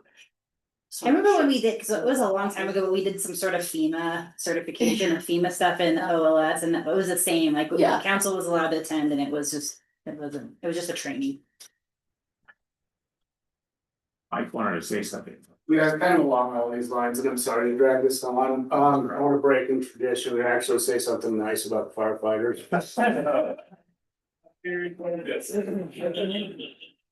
Well, while I was blathering on, it did come to mind that, a lot of these times that we are shorthanded.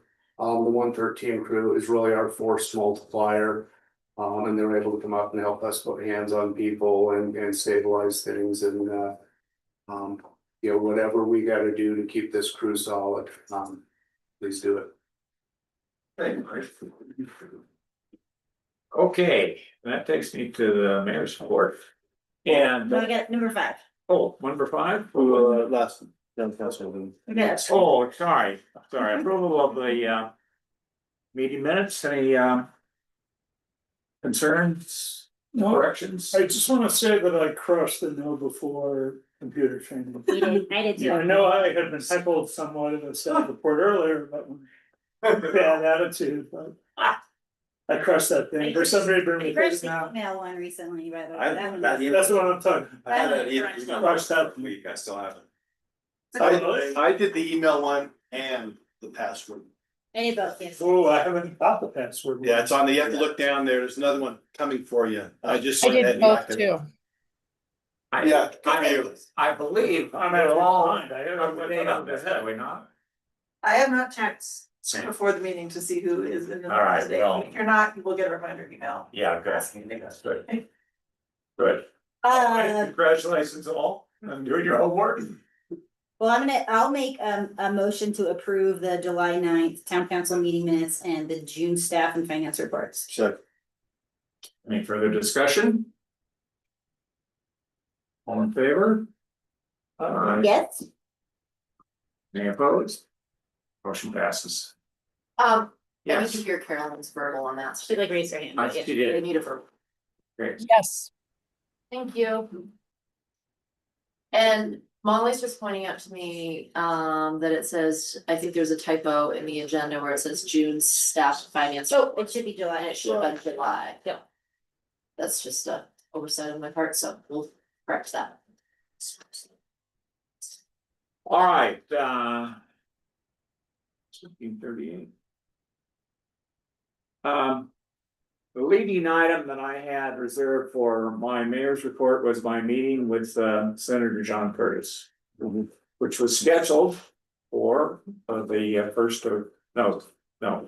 the second of this month at Catherine's Pass, which is a bit unorthodox for how you greet your United States Senator, but he had to cancel at the last minute. And the Senate Majority Leader required all the senators to stay after school and spent the weekend in Washington, and I was bummed by that. Elise and somebody else is gonna, and Craig is gonna join me, and we were all bummed. But I was told by his staff, his wife was even more bummed than we were. So, having not met with our United States Senator, I met with our UFA crew at their station, and it was a good opportunity to exchange views on how things were going between our entities. I'm very pleased to report that the relations between us are going well, both sides. And they were particularly pleased with their dealings with AMO. So from what Mike just said, things are going swimmingly there. Everybody's in love with everybody else. So the marshal's report included this unusual incident, and Mike has reported on that. But I want to add one postscript to what he said. Well, first of all, it's a reminder of two things. Our law enforcement crew is always on duty and looking out for the welfare and well-being of our populace. And as Mike has said often, when you see something, say something. Next week, Alta will host the mayors of the region. It was called the Monthly Conference of Mayors. It's an opportunity to reacquaint this group with the virtues and beauty of Alta and remind them that maintaining our environment is in the interest of the greater region. In the past, we've met in the town park, which is a little congested this year. So we're going to meet on the OLS deck, have lunch there. It's a quasi-public meeting, and if anyone wants to observe or meet the other mayors, they're welcome to come and shake hands. And What day is that again? it is on the Thursday of next week. At what time? It's 11:30 to 1. So, in fact, I bet we'll even feed you lunch if you come. We're gonna feed them, and there was always leftovers. It's about 12 weeks until our municipal election for 2 town council seats and 1 mayor. The evening of October 7th, there will be a candidates forum organized and sponsored by ACE. It is an open opportunity for the public to ask candidates on anything you want, and generally size them up for their suitability to represent you in your town government. I'm a strong believer in participatory democracy and encourage all voters to attend. Non-voters, for that matter. And that takes us to. You already know what's coming. I preempted that. I feel pretty good about that. The astronomy report. You may have heard that comet 3I Atlas has been detected coming from the outside of the solar system and will pass our way this fall. By our way is in astronomical terms, that is between us and between the orbits of Earth and Mars. So the 3I in the name comes from being the third object that is discovered in our celestial neighborhood that is actually interstellar. The name Atlas, ATLAS, is not a spelling of Alta. It comes from Asteroid Terrestrial Impact Last Alert System, which is an observation program that's been set up to discover objects like this that are to date unknown and that might be on a collision course with the Earth. This one is definitely not. And the rules of astronomy are that the discoverer gets the naming rights. You don't pay a lot of money to get your name on a building. You just get to name it if you found it. But this analysis brings up two questions. What's a comet? And how do we know it's from outside the solar system? So here's a picture of a comet. They're actually leftovers of the creation of planets. And they contain volatile material, that is stuff that boils off when it's heated by the sun. And that boiled off stuff is swept away from the sun by the solar wind and forms these long luminous tails. It looks like a fuzzy snowball and is sometimes described as a fuzzy or a dirty snowball. So we can identify with it from here in Alta. The size of this guy is about 3.5 kilometers. So if it were sitting in here, it would extend from roughly White Pine to the end of the basin. So it's small by astronomical standards, but big by local standards. And we know it's outside the solar system because it's moving so fast that it's on an escape trajectory from the sun. It's going about, right now, it's going about 61 kilometers per second. It would take you from here to Ogden in 1 second, if you could travel that fast. It's not going to be close to us. So the next picture shows where it passes between the orbits of Earth and Mars. And you see how little the trajectory is bent. And that's basically because it doesn't have time for the gravity of the sun to act on it and bend the trajectory much more. So that's what it looks like. Now it'd be neat if you could look out and see these things, because naked eye comets is what they're called, which are meaning comets that are visible with the unaided eye, are really fun to see under a dark sky. And they look like the previous question, previous figure. And particularly you go to some place when the moon's down and there's no light pollution, like southeastern Utah. But you won't be able to see this one because the Earth is going to be over there where the cursor is when the comet is on the other side, down where roughly the picture of Mars is, or between the Earth and Mars, or between Earth and Mars. So it's going to be bright daylight when the sun will when this comet would otherwise be visible. Sail of the. So we're not Johnny on the spot like Ted is.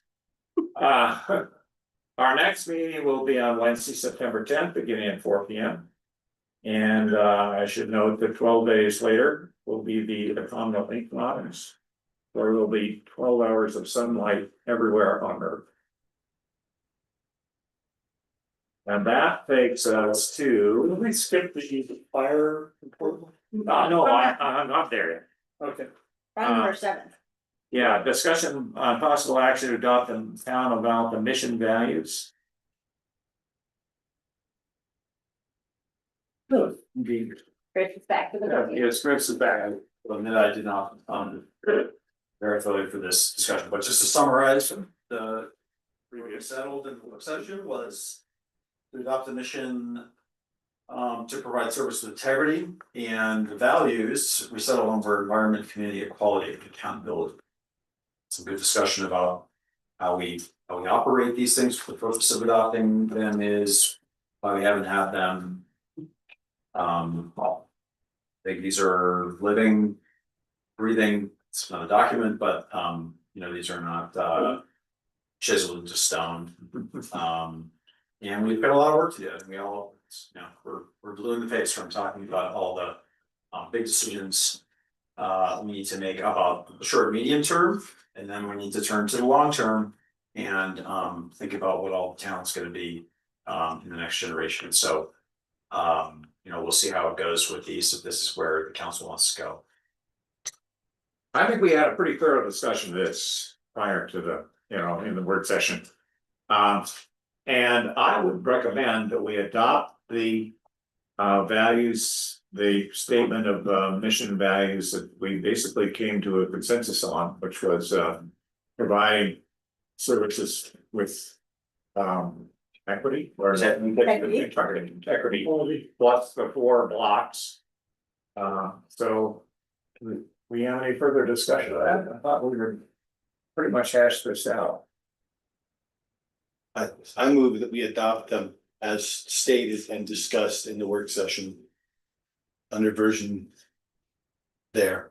Yeah. With the swap out of equity with integrity, Yeah. Yes, and then. under values, Equality. equality. Use integrity from values and equity becomes equality. Yeah. Correctly. I second that. Okay, any further discussion? I'm okay with it, although we could talk about it some more at the retreat if you want. Yeah. What do you wanna do? I was looking forward to. Starting the retreat presentation with these, having adopted them. I don't know that we have time. Cool, let's go. I think, yeah. That sounds okay. Sure. So it's not a vote, it's a motion. You can do all in favor if you'd like. Okay, all in favor? Yes. Yes. Carolyn. I just need to Yes. hear her, Oh, because she's remote, so it's specific. Yes. Thank you, Carolyn. all right, Council member. passed. Great.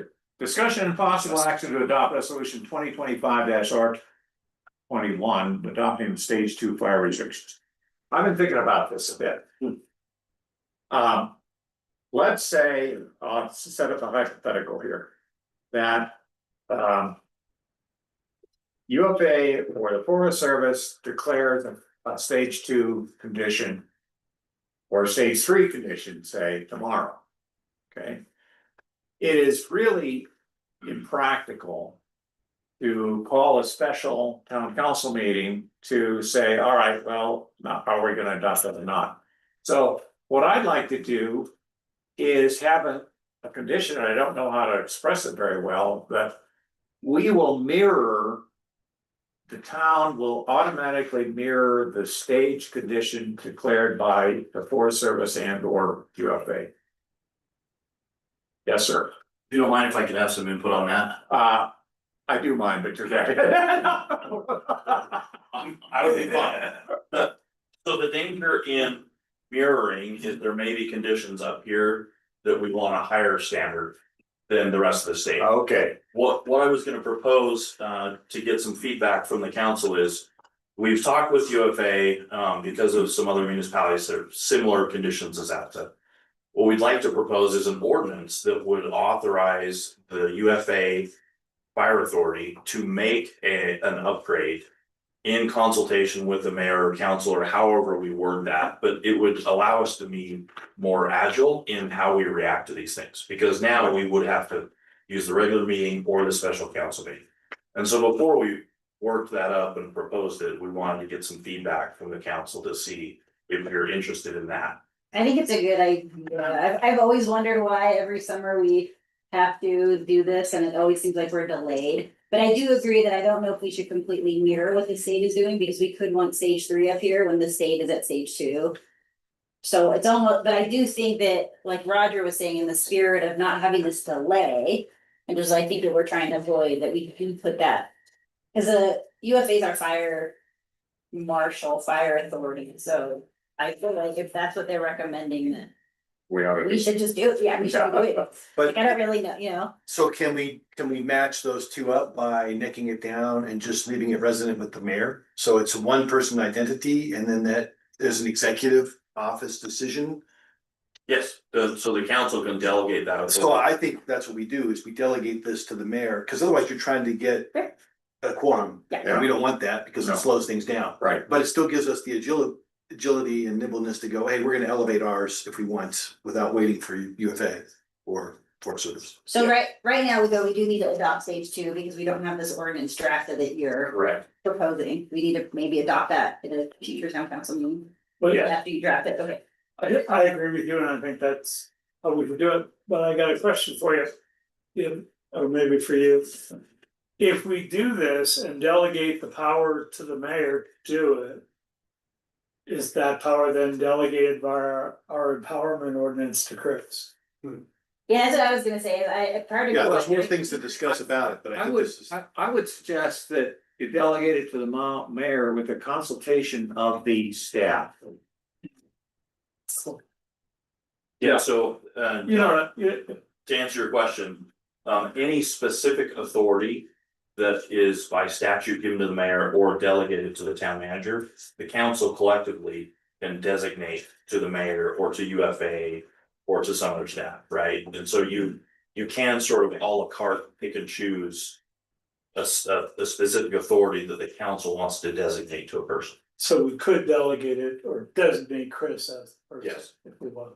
Yes. But if you'd like to be the person, I'm totally fine. Oh, I'm happy to have Chris be it, or an alternative that either Chris or I think in the absence of one of us, we Yes. ought to have the other It's, I think, power. avoid the quorum, but Yeah. give us maximum flexibility, Right. so we're fast. Like, Yeah, like, you know, like if next week suddenly we wanna go to stage 3, cause Yeah. we don't get this rain that we're hoping to get. I mean, you know, like if we have this ordinance in place, then it can happen, but the way it is now. We have to wait till a special meeting or to have a town council meeting, but which seems a little. like, It's a life safety issue, we want. If so, local, Absolutely. some local entity, Yes. there'd be a stopgap.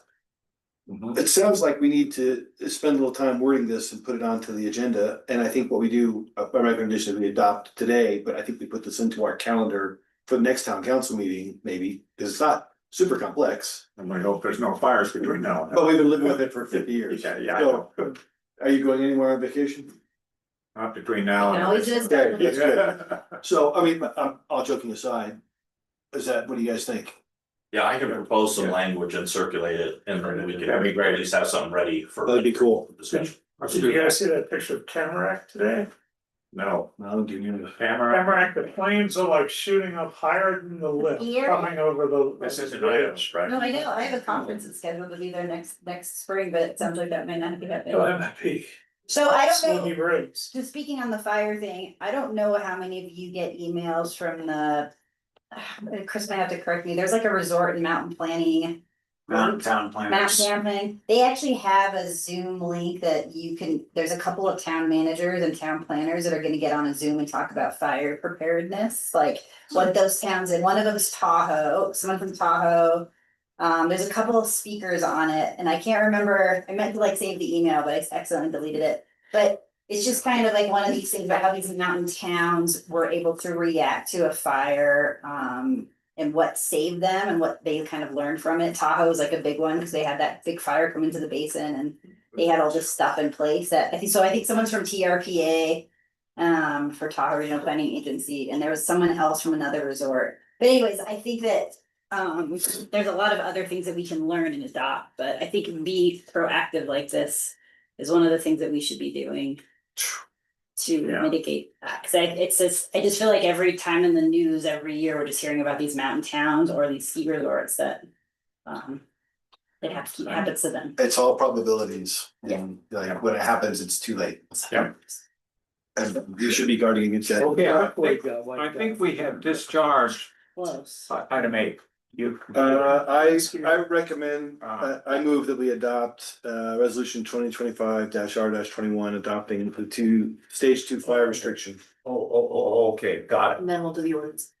got it. All right, Second, Thank you. all right, any further discussions? It's gonna be a roll call. All right, Councilmember Ansel, Yes. Councilmember Byrne, Yes. Councilmember Schilling, Yes. Councilmember Morgan, yes.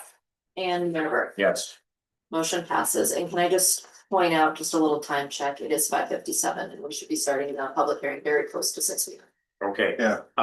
We'll come back to our council agenda after the public hearing. We can move through it, I'm just saying, let's move through it. Okay, well, the next item is for us to go into a closed meeting. You know what, it's a. Well, no, but you have to vote whether you're going to do that or not, that's what this question is, that's not. Okay, so I move that at the close of the public hearing, we go into a closed session. Second, yeah. Elise. We'll do a roll call vote. Councilmember Ansel, Yes. Councilmember Byrne, Yes. Councilmember Schilling, Yes. Councilmember Morgan, Yes. and Mayor Burke. Yes. Cameron, can I just ask a point of clarification? So they will not technically adjourn this meeting, right? So we're gonna hold that, we're gonna open the phone. Okay. Oh, cool. Okay, so that brings us Yeah. for 1.5 minutes of new business. Any new business? Yes, that's. No? Yes? Bye, guys. Thank you guys coming. Thanks for cooperating with AMO. Yeah, right. Yeah.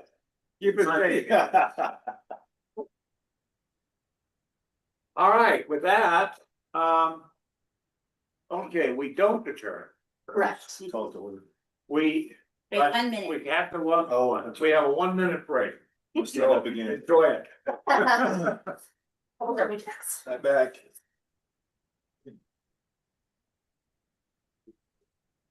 Business person with weather station. Oh. That's Dolores, don't you think?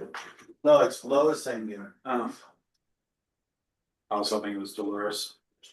That's not Monty at the deck, is it? No, it's not Monty. It's fair.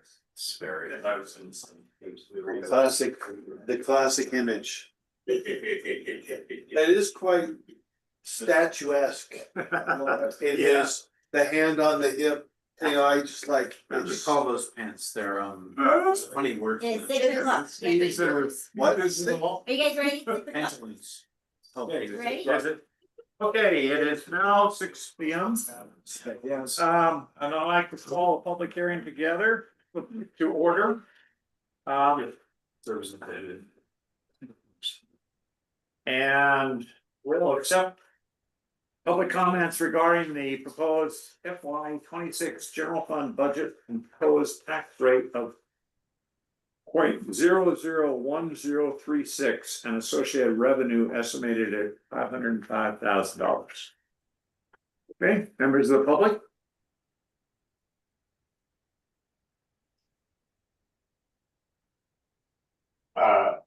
I don't oppose the increase.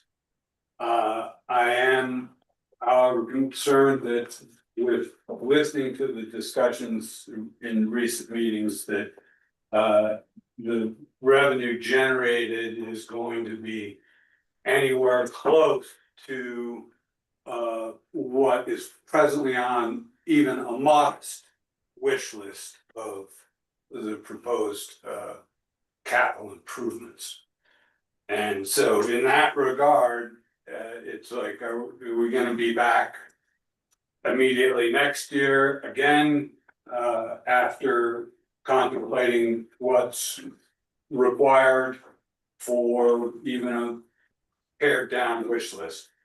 The other thing I would note is that in looking at the notice, I don't know, it indicated that taxes on $1 million home in the town of Alta were somewhere $700 or $800, I don't even remember, and that this increase is going to increase them to $1,100 or $1,200, something like that. And quite frankly, it pales in comparison to taxes on a much more modest home right down the hill in terms of what the annual requirement is. And while I concur that the town is in dire need of some of the proposed wish list and capital improvements, I would just say that you may have already underestimated what the challenge is financially. Okay, any other public comments? Okay. All right, well. Accept public comment regarding the proposed capital projects plan and capital projects fund amendment. I think you basically already made that, is that right? Or is it? No.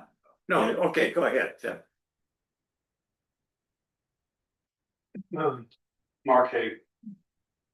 The past 12 months, I've consistently communicated to the council in both written and oral remarks regards the capital projects plan and the lack of what I would perceive as the lack of familiarity by the council members and staff regarding what's possible with the sewer, with the water, and the fire protection. And I would note that when they joined the UFA after they went through all the public hearings, there was no one, not staff, not elected official, anyone,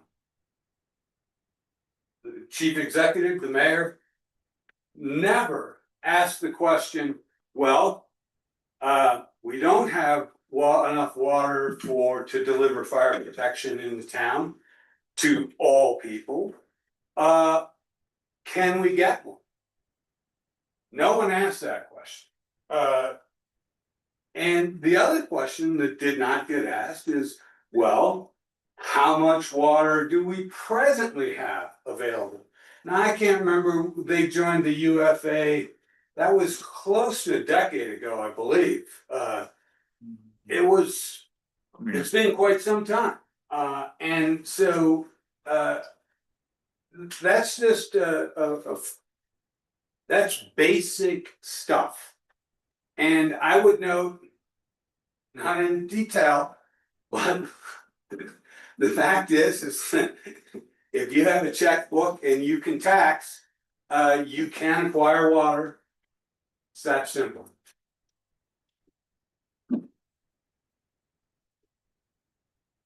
All right, next item is accept public comment regarding ordinance 2025-03, updating the compensation for elected and statutory officers.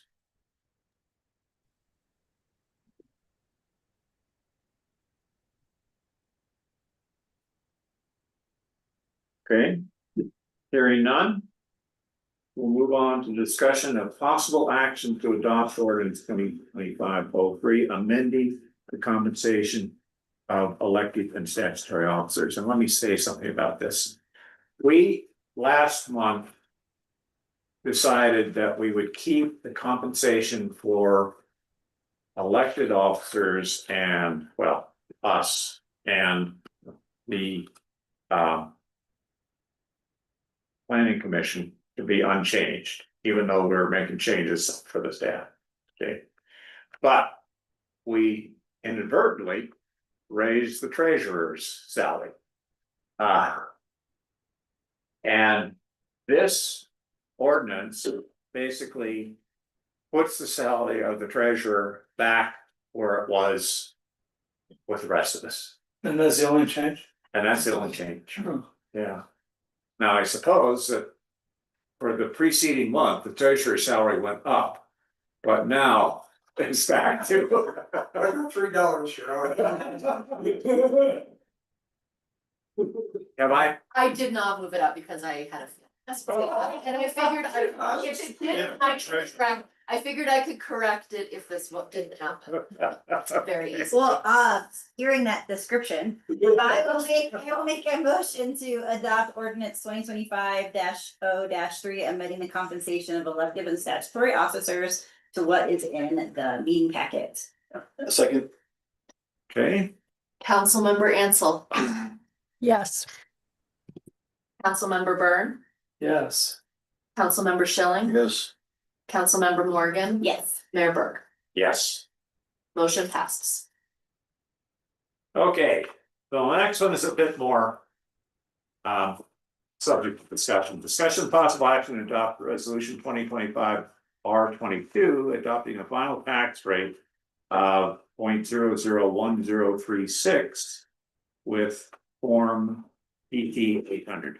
What means form? It's the specific form I need to submit to the state. Okay, So I just want to say that in regards to this, that we have not had a tax rate increase in We're kind of on the every other year. Yep, we're on every other year, and if I remember from past council discussions that we. Being on this every other year, we're barely keeping up with what I would just refer to as inflation. So I know these tax rate increases. They aren't intended to generate any like thing to purchase anything big. I mean, it's literally just us keeping up with inflation. Because we are only doing this every other year. So that's kind of like, that's just my statement on this to whoever in the public who's listening, that we don't do this on a regular, as regular as maybe some other communities do, and we're literally just keeping up with the cost. That things going up. Great context. A question I have on this is, I noticed that in the projected fiscal 26 revenues. You have the sales tax revenue at, I think, 150K less than this year's, or last year's. Is that right? The, I think I that's should right. put this off, I thought there would be some questions. You're talking about the sales tax number? Yes. It's the same as what was budgeted, it's not the same as what was actual. So the number in the shows the previous year's year to date. Which is the 2.2 million, but we've been talking about going off of the prior year's, the same budgeted amount. The whole process, all the way through. Okay, so I misread that, but you're basically projecting sales tax as being level. Is that correct? Yeah, we're using the same number as we budgeted last year. Okay, that's what we budgeted. How did the budget We correspond? brought in more than we budgeted for. It came in more than we budgeted Correct, for. we Okay. budgeted 1.8 and we brought in 2.2 so far. But All right. there's still a little bit, I'm still waiting on August numbers. Okay, so that's then not final. there'll be a little more that'll dribble in. Yeah, and then there's gonna be some adjustments, so. Just, Okay. it's So- not final number yet. I guess my question is, I mean, I understand being conservative, but why did you not just take last year's actuals? Because I didn't know the last year's actuals all spring that we were working on. Cause they're kind of delayed, like what I've Yeah. learned about this process is that like the sales taxes. Like we don't actually get the numbers, or so Yeah. they're kind of delayed by, I like to think of it in my head as like a 2 months, of 2 months. And then our budget process happens, and we don't know we don't know yet, and we have to do this whole budget process, so everything's kind of this whole delayed.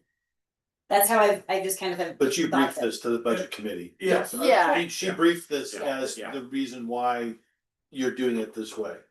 We Which we all did, we did have a brief discussion on Yes, this at the budget we did. committee. And We just come thought that being conservative this next year was useful for two reasons. One is the congestion was so bad that there was some concern that we might see some drop in the Alta season passes, which Mike just confirmed. And the other one was the outlook on the economy was uncertain enough that we thought we should be conservative. So we did have a discussion there, and I think that while it is conservative, I think it's probably the right thing to do for this year. Yeah, we have a propensity to like positive surprises. Yeah, like right. positive surplus. Positive Yes, surprises. yeah. We want, if there's gonna be a surprise, we want it to be good news. Positive surprises. I thought this was. 300 grand positive outcome is kind of cool. Yeah, and honestly, we need a positive surprise, We do. not to be the stick in the mud, but our transfer to from the general fund to the CapEx fund has. Bottom's fallen out of that thing, and it only really happened this year because.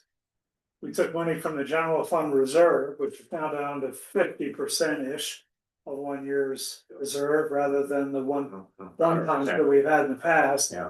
So we took money out of the general fund reserve, put it in the general fund, and then made the transfer to the CapEx fund. Well, and just to be clear, so there's a delay in that, right? So, and this is where it gets confusing, where we're talking about budget versus actual, and we're talking about cash balance projections. So our fiscal year ends on June 30th. I don't know that number of the transfer until September 1, maybe September 30th, somewhere in there. And then that's when we transfer the actual cash. So it affects those projections, and that's why we've kind of struggled with that a little bit, is because it happens so the FY 24 year-end transfer actually happened like 3 months into FY 25, right? So there's always that delay, which That's Would've why, been- that's why we amend, is so. that's why we always do. Well, you mid-year. when you pass your year-end budget, you have been telling the clerk to transfer the 100%, and then we do the calculation, and it's just whatever that is, and I It is what report it it to you. is. Yeah. Is how It would have been more proper for me to say that we budgeted those transfers rather than we made those transfers, because they actually haven't been made yet. Yeah, but we did have the cash from FY 24 come in this year, so there was a transfer. And some good news. Well, no, not for 25 yet, Okay. We don't know. which is what you were asking me about the other day. Right. So. Yeah, I mean, I think that we're at somewhat reduced liquidity to what we had 2 or 3 years ago.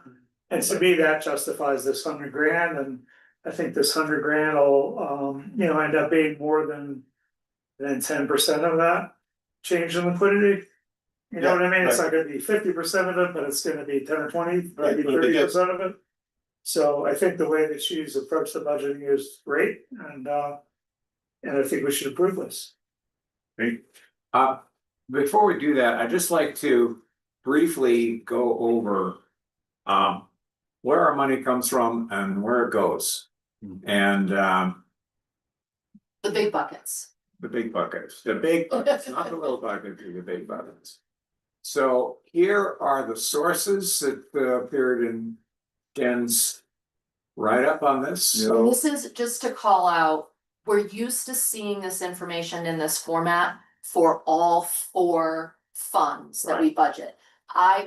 At John's request, actually, I pulled out just the general fund, so I just wanna make sure everybody's very clear, because these numbers will be different than kind of what we've seen before. This is strictly general fund.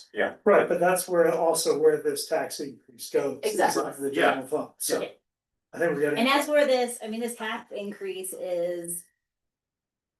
And I it mean, says, it's that little like lighter blue lead. Yeah, it's the Pretty 15% Right. property tax, that's the only place where that's. Yes, that's what this is this- showing. Yeah. This item is. No, this is sources, this is not where it's going, this is where it's coming from. No, I mean, but into this pie chart, that's where Correct. it goes into the pie Correct. chart, sorry, the jury will disregard my previous ambiguity. And the other figure that I asked Molly or Brooke to put up is, this is where it's going. Okay, it's this, so the big green piece down there is our public salary benefits, public service benefits and salaries, so you can those are the see same numbers as mine. that 46%, well, I They're took at these the numbers bottom. out of your. Okay, I just, because we're posting this, I haven't truth these numbers or seen this graphic. No, you so- haven't seen the graphic, but I took your numbers. She wants to make sure they're correct before, Sure. you took them out, she was held responsible for what. Well, I will accept responsibility. Yeah, they were further down. You just go to the next page. Of the, Well, like any business or entity, payroll and benefits are the majority of your expenses. That's right. Spoken from the voice of wisdom, is that? It's just- I don't have a pie chart though, No, I just took your data and put it in the pie chart, so. that's. So if you'll Go to, trust my ability to. But for the public record, we believe this is fairly accurate, Yeah. but subject to review by the town clerk. Certainly trust the intent. yes, Yes, definitely. that's all it is, it's just here for transparency, which is a good value word. So this increase, this final tax rate increase comes from the revenue source of the little lighter blue property, but it gets eventually distributed into these many sources of our expenses that we Yeah. have. It's a great. Well, on that note, can I make a motion to adopt resolution 2025 R-22 adopting the final tax rate of 0.001036 with form PT-800. Second. I'll do a roll call. Councilmember Ansel, Yes. Councilmember Byrne, Yes. Councilmember Schilling, Yes. Councilmember Morgan. Yes. Mayor Burke. Yes. Motion passes. It pains me to raise taxes. But it's necessary. That's the cost of living in a civil society. Yeah, When expenses go up, we have to keep up. and I like Mark's comments. But just for clarity, it's not the intention that these additional funds be used for capital projects. It's the intention is that they're used for operating The expenses. general. Yes, yeah. Yeah, they're going for the general. So they will make a difference.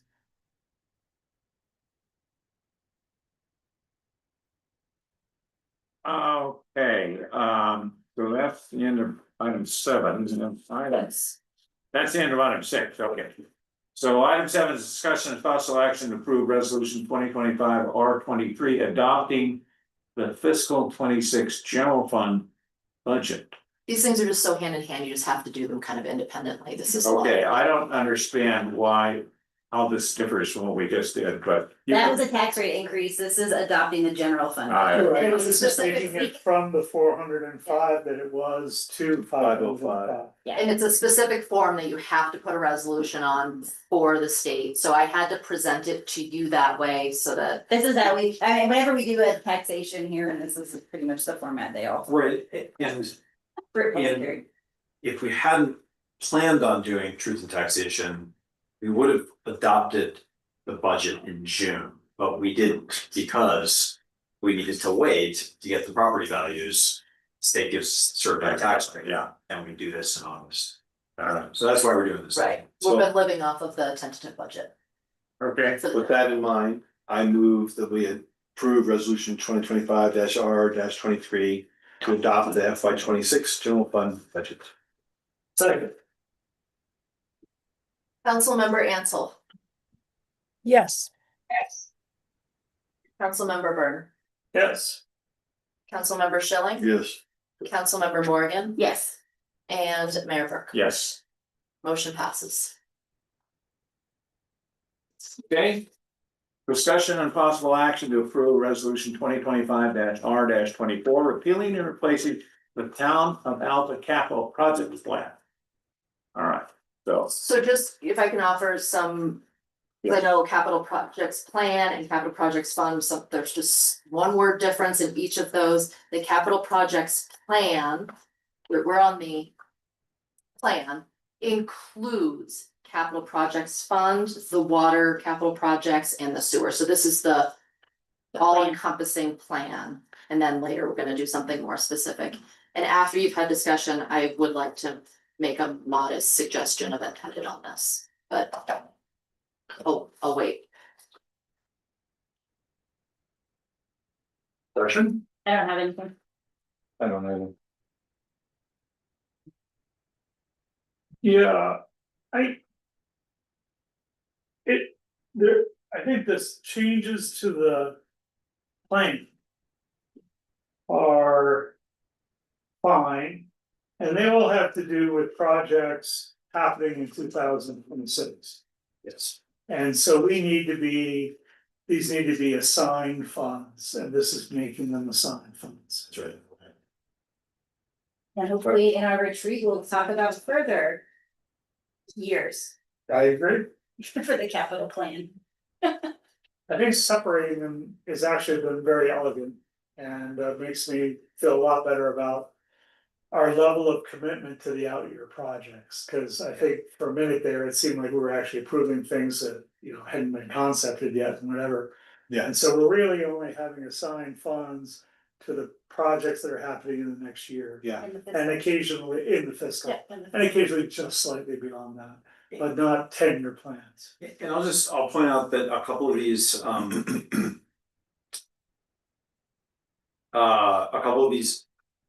capital projects fund plan projects that are new in the FY26 capital plan, there's significant expenses by our standards, and they're on the two buildings that we know are, long in the tooth. But I think we've talked about prioritizing life safety and like basic operability type improvements to these buildings, and these are specifically like professional